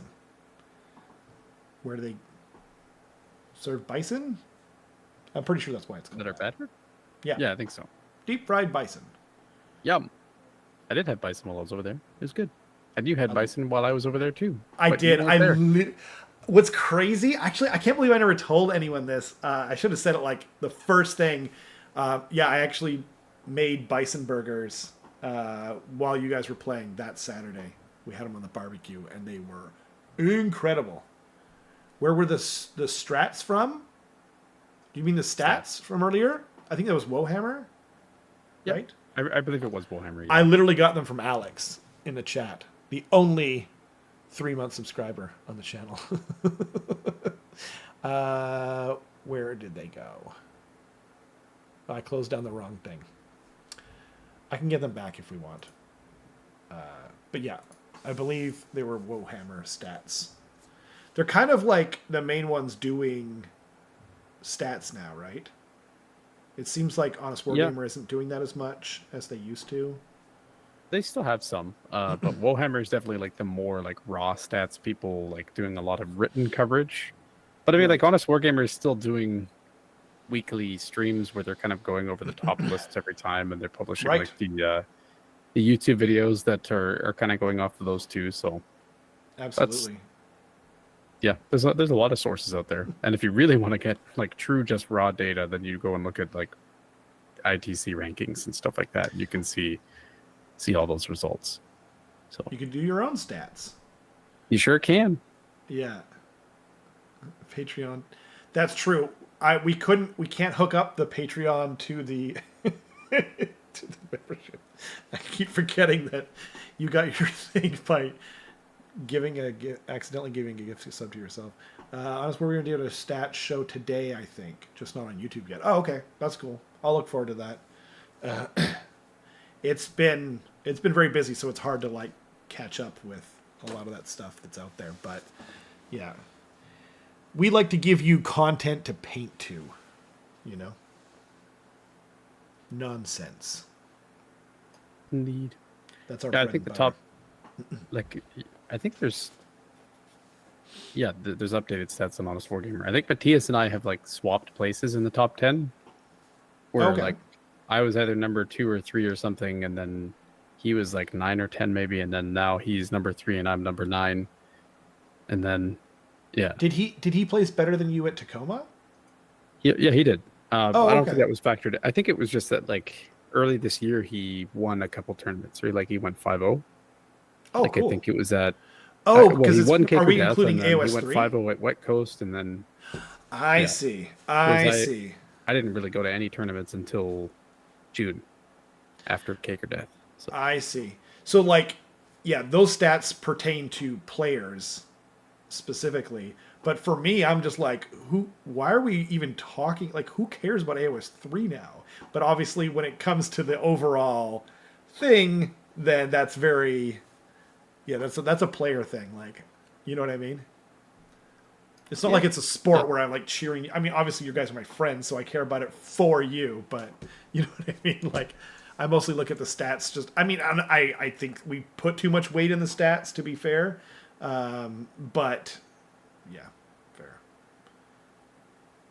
My God, Nick's box.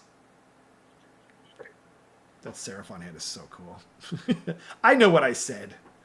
I knew it before I even said it. what a box. What a box.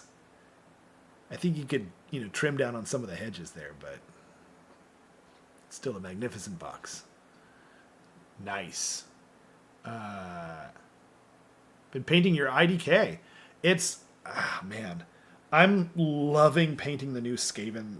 I think it's finally taken over as my favorite hobby army because, before I was painting like these 50-year-old sculpts, but and whatnot. But IDK have always been my favorite army to paint until now, at the earliest. Was I meant to be painting stuff this whole stream? No. It's just like, that's the idea. It's like, it's something to, it's mostly something to listen to. Like, we just kind of noticed that people just didn't really dig us reading out the rules. You know what I mean? Like Honest Wargamer does it first. So if you're listening to his content and you're listening to our content, which probably that's true if you're listening to our content, then you've already listened to someone read out all the rules, give their opinions on it. And so, like, it felt like by the time people got to us, it was just kind of like, okay, they're just reading out the rules. And more likely, and even more so, most of you guys already read the rules. Like, if you're into our channel, it just feels like the people that are like showing up are mostly really well informed, or they're new. But either way, you know what I mean? Like, yeah. It is a niche, and we're not getting stuff from GW, so it's not like we can have stuff prepared ahead of time. You know what I mean? So we're just kind of reacting to it like a normal fan, or maybe normal is a little bit weird to talk about either one of us, but as a fan, as we're getting it at the same time you guys are, right? So, yeah, we just felt like people weren't coming here for that. Yeah. Yeah, exactly. Discussions and opinions are more fun. We shoot from the cuff and just have a good time and hopefully entertain you guys a little bit.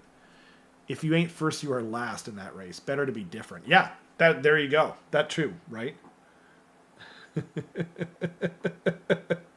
Yeah, a little bit. I'm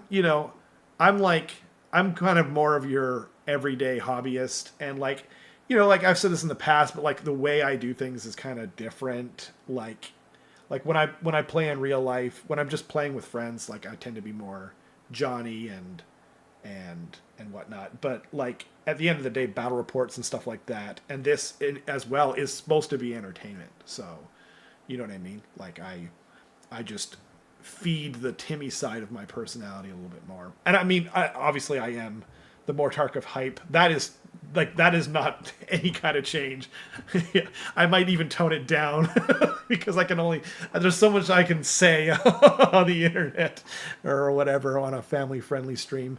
But you know what's funny? Actually, I've said this to a few people in the past, maybe to Carson too, but like you guys are talking about like how I'm like, the TO or whatever, the organizer, and I have been in our community. Like I have run more campaigns than anyone I know in the community. And I didn't get started, like it got started from someone who didn't play AOS, and he was just like, we should just do Path to Glory, and like, do you want to organize this with me? And I was like, sure, The funny thing is, though, is that I ended up like just taking that over and just organizing everything and like got so many people to join our local community through that, right? But the funny thing is I'm not a, like, organization is not my strong suit. Like I'm bad at organizing stuff, you know? But it's just like no one else was doing it. You know what I mean?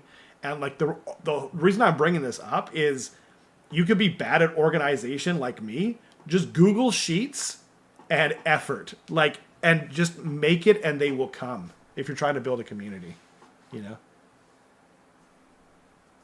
Yeah. Yeah, Carson's definitely here to give you the tournament player view. I am not here for that. I'm here to poke I feel like you complement holes. each other really well because of that, though. Like you are really into like lore. You're still a good player, and you still like understand the rules really well, and like you lean into your Timmy more for the channel. I know that, and you're definitely more of like a hyped person for like all of the releases and stuff. And then I feel like it helps that I can come in and like I talk like maybe 10-20% of the time for this show, and that's not because Rob is talking over me or anything. It's just like I'll come, I feel like, and just kind of deliver like raw like information and data and stuff like that a lot of the time. That's not all you're here for. I know. I like your quirky sense of humor. Thank you, Rob. I think it's gotten better too. Like, I think before you, like at the start, you were much more, what's the word, hesitant to speak.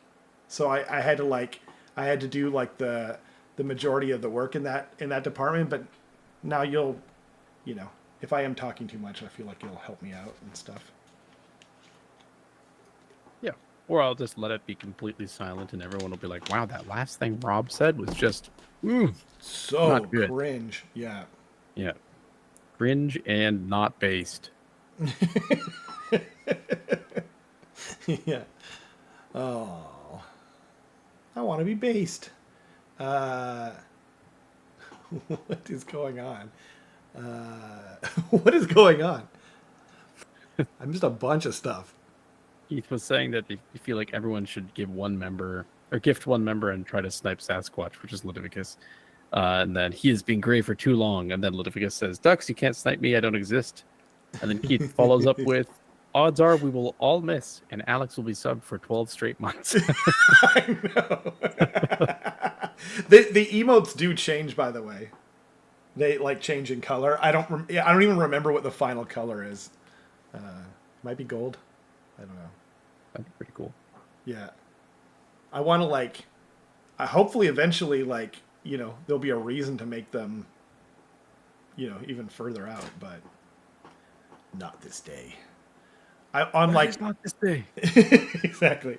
I'm subbed on like a fighting game. What do you call it? Like a Twitch stream.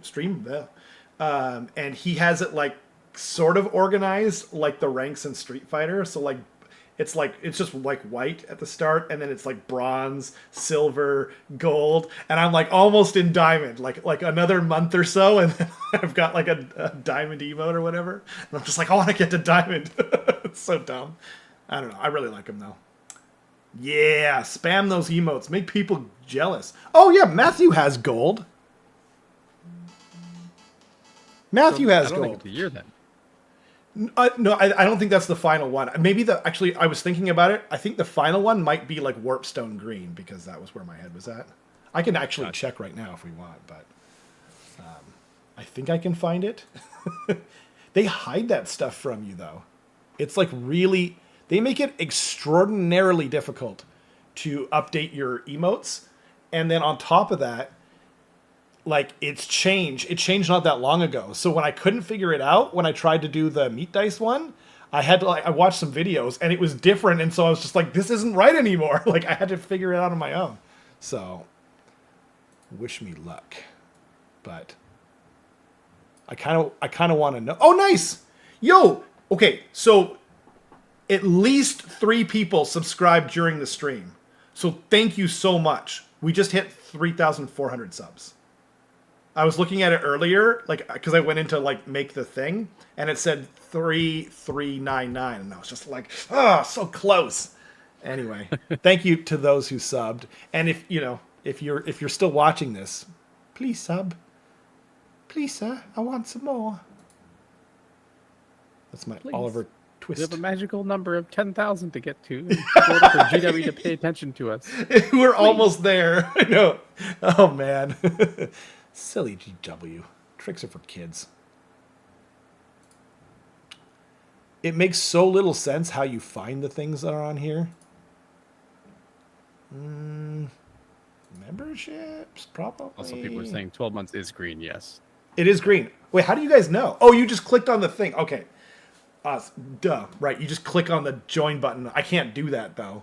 Ironically, I can't figure it out as well as just someone who's watching. Okay, so I guess it doesn't go beyond that. So I'll have to figure something out. No, it looks like gray, purple, gold, and green. Yeah. Green is the final one, and that's a year. Yeah. So I need to make something eventually. Hopefully, there's a need to make something. I was thinking green would be the final one, but maybe what's better than green? Yeah, the emote. I added just the green emote, but the badge I don't know. Yeah, you guys can see it, but for me it's much more difficult, unfortunately. Oh, wait, the old one. I actually just added the Hanzo one today.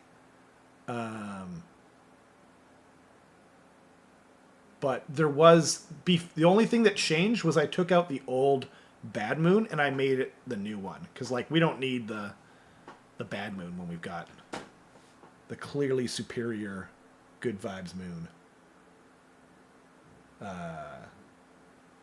It shows your level. Meat emote. Yeah. Yep, they're all in there. I'm going to be adding more. I've got a couple plans. Oh, actually, and I'll just add the toad, by the way. I don't know why. Oh, I know I've got it. I know what I'm going to do. But I can't tell anyone. So that was a huge tease. I'm sorry. But it literally just came to me right now. And you know what it is, right, Carson? Okay, never mind. I'll tell you after. Yeah. Yeah. You have enough information. I just don't want to, like, anyway, we'll see. But I can't add it yet anyway, but there's no point in adding anyone because no one's close to 2 years. So, yeah. A meat emote. Yeah, the Meat King one. Oh, you want like just a symbol of meat to emote. I mean, that could be done. But I feel like that's in like global emotes. Yeah, like Carson just typed in the chat. Yeah, like those things exist. The other thing I was thinking about too is like and I've got a feeling that none of us want to actually do this, right? But so from the stream that I watch and I like to watch that's on Twitch, like the emotes that get used the most are like that person's representation of the Kappa emote. You know what I mean? And his version of the lull. Yeah, exactly, right? Or the PogChamp, which is actually from the fighting game community. I know you've heard that a million times, but so like what? Like, I guess wait, who would be so me, you, and Kenrick, right? I don't know. Like I laugh a stupid amount, so I could be the lull, but I don't know. The PogChamp would also probably work. Yeah, I feel like there would be a face of you, probably like that. That's me. That like the zoom in one would probably be a good one to do. My rat face. Yeah. The one that I want to do for you is that picture of you like doing that really creepy smile or whatever. I think it's a picture that I took or whatever during a game, and then now our whole club uses it all the time.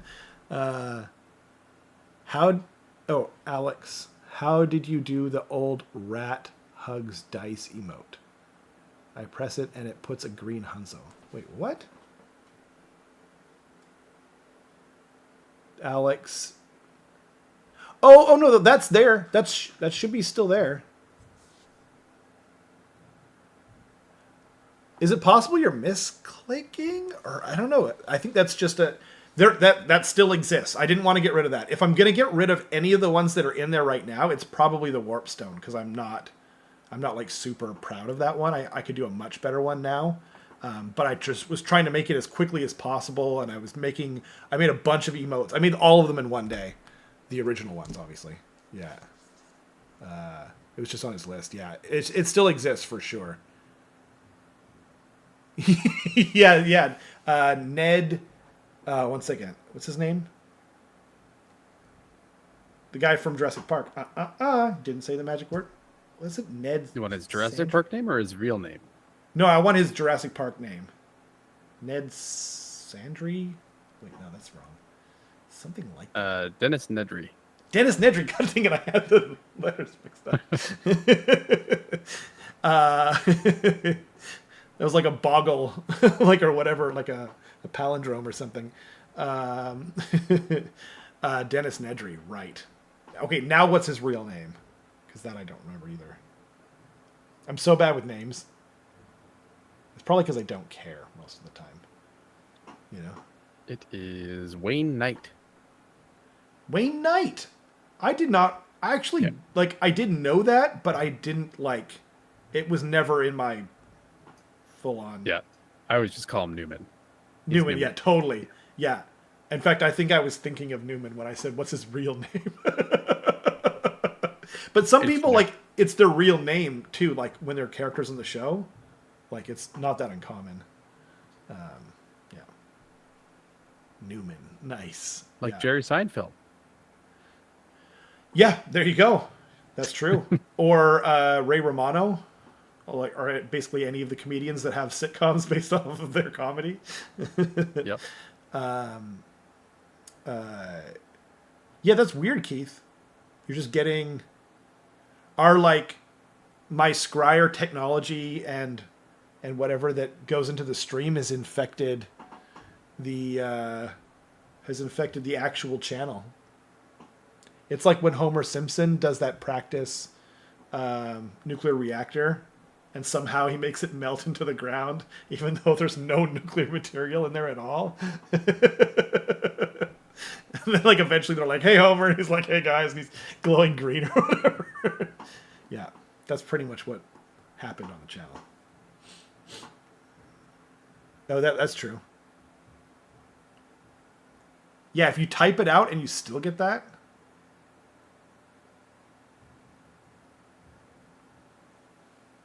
Oh, weird. Oh, maybe it's the naming thing.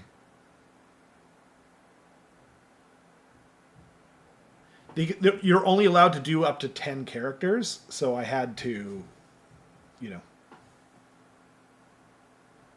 But you can use that on other channels too, right? I think so. Otherwise, they're dumb, to be honest. Because you can do that on Twitch, right? You can use any... Like, if you are a subscriber to any channel, you can use their emotes anywhere on Twitch, so... I think, in general, actually, YouTube has to up their emote game compared to Twitch. What's his name? Oh, man. I can only think of Jabali. Jabated. Who's another fighting game person. But what's the guy... What's his name? It's like Bailey... The lull guy. He's, like, super famous. He passed away. I'm not sure. Okay, fair enough. I think he was like a StarCraft commentator. Biscuit? Something Biscuit? I don't know. I'm sure people will be screaming at their thing in the future, but yeah. He's super famous. But there's so many good emotes on there. Anyway. Wait, you can't do the green one? Okay, I'll look at that after the stream, guys. Sorry, I think it's an issue with the, with maybe the name or something like that. It let me do it. That's crazy. I forgot.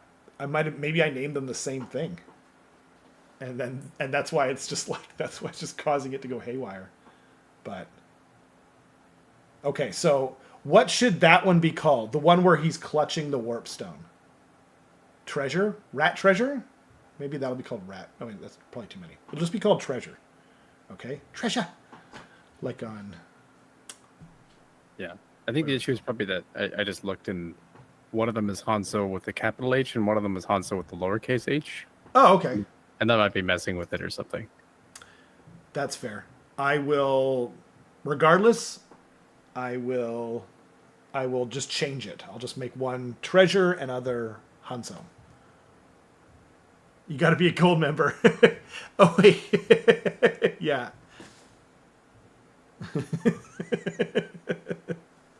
Only for the gold. Gold. Anyway. I think we've dragged this out. These poor people. We appreciate you guys all hanging out with us. This was really fun. As usual, we do this every Tuesday. We've got the live battle report coming up on Thursday. It will go live at the same time that this normally does, which is 7 p.m. Daylight or Pacific Daylight Time. Yeah. Is there anything I'm missing? No, I don't think so. Yeah, we got the live stream Thursday. Make sure to tune in every Tuesday for the Trash Pandas podcast.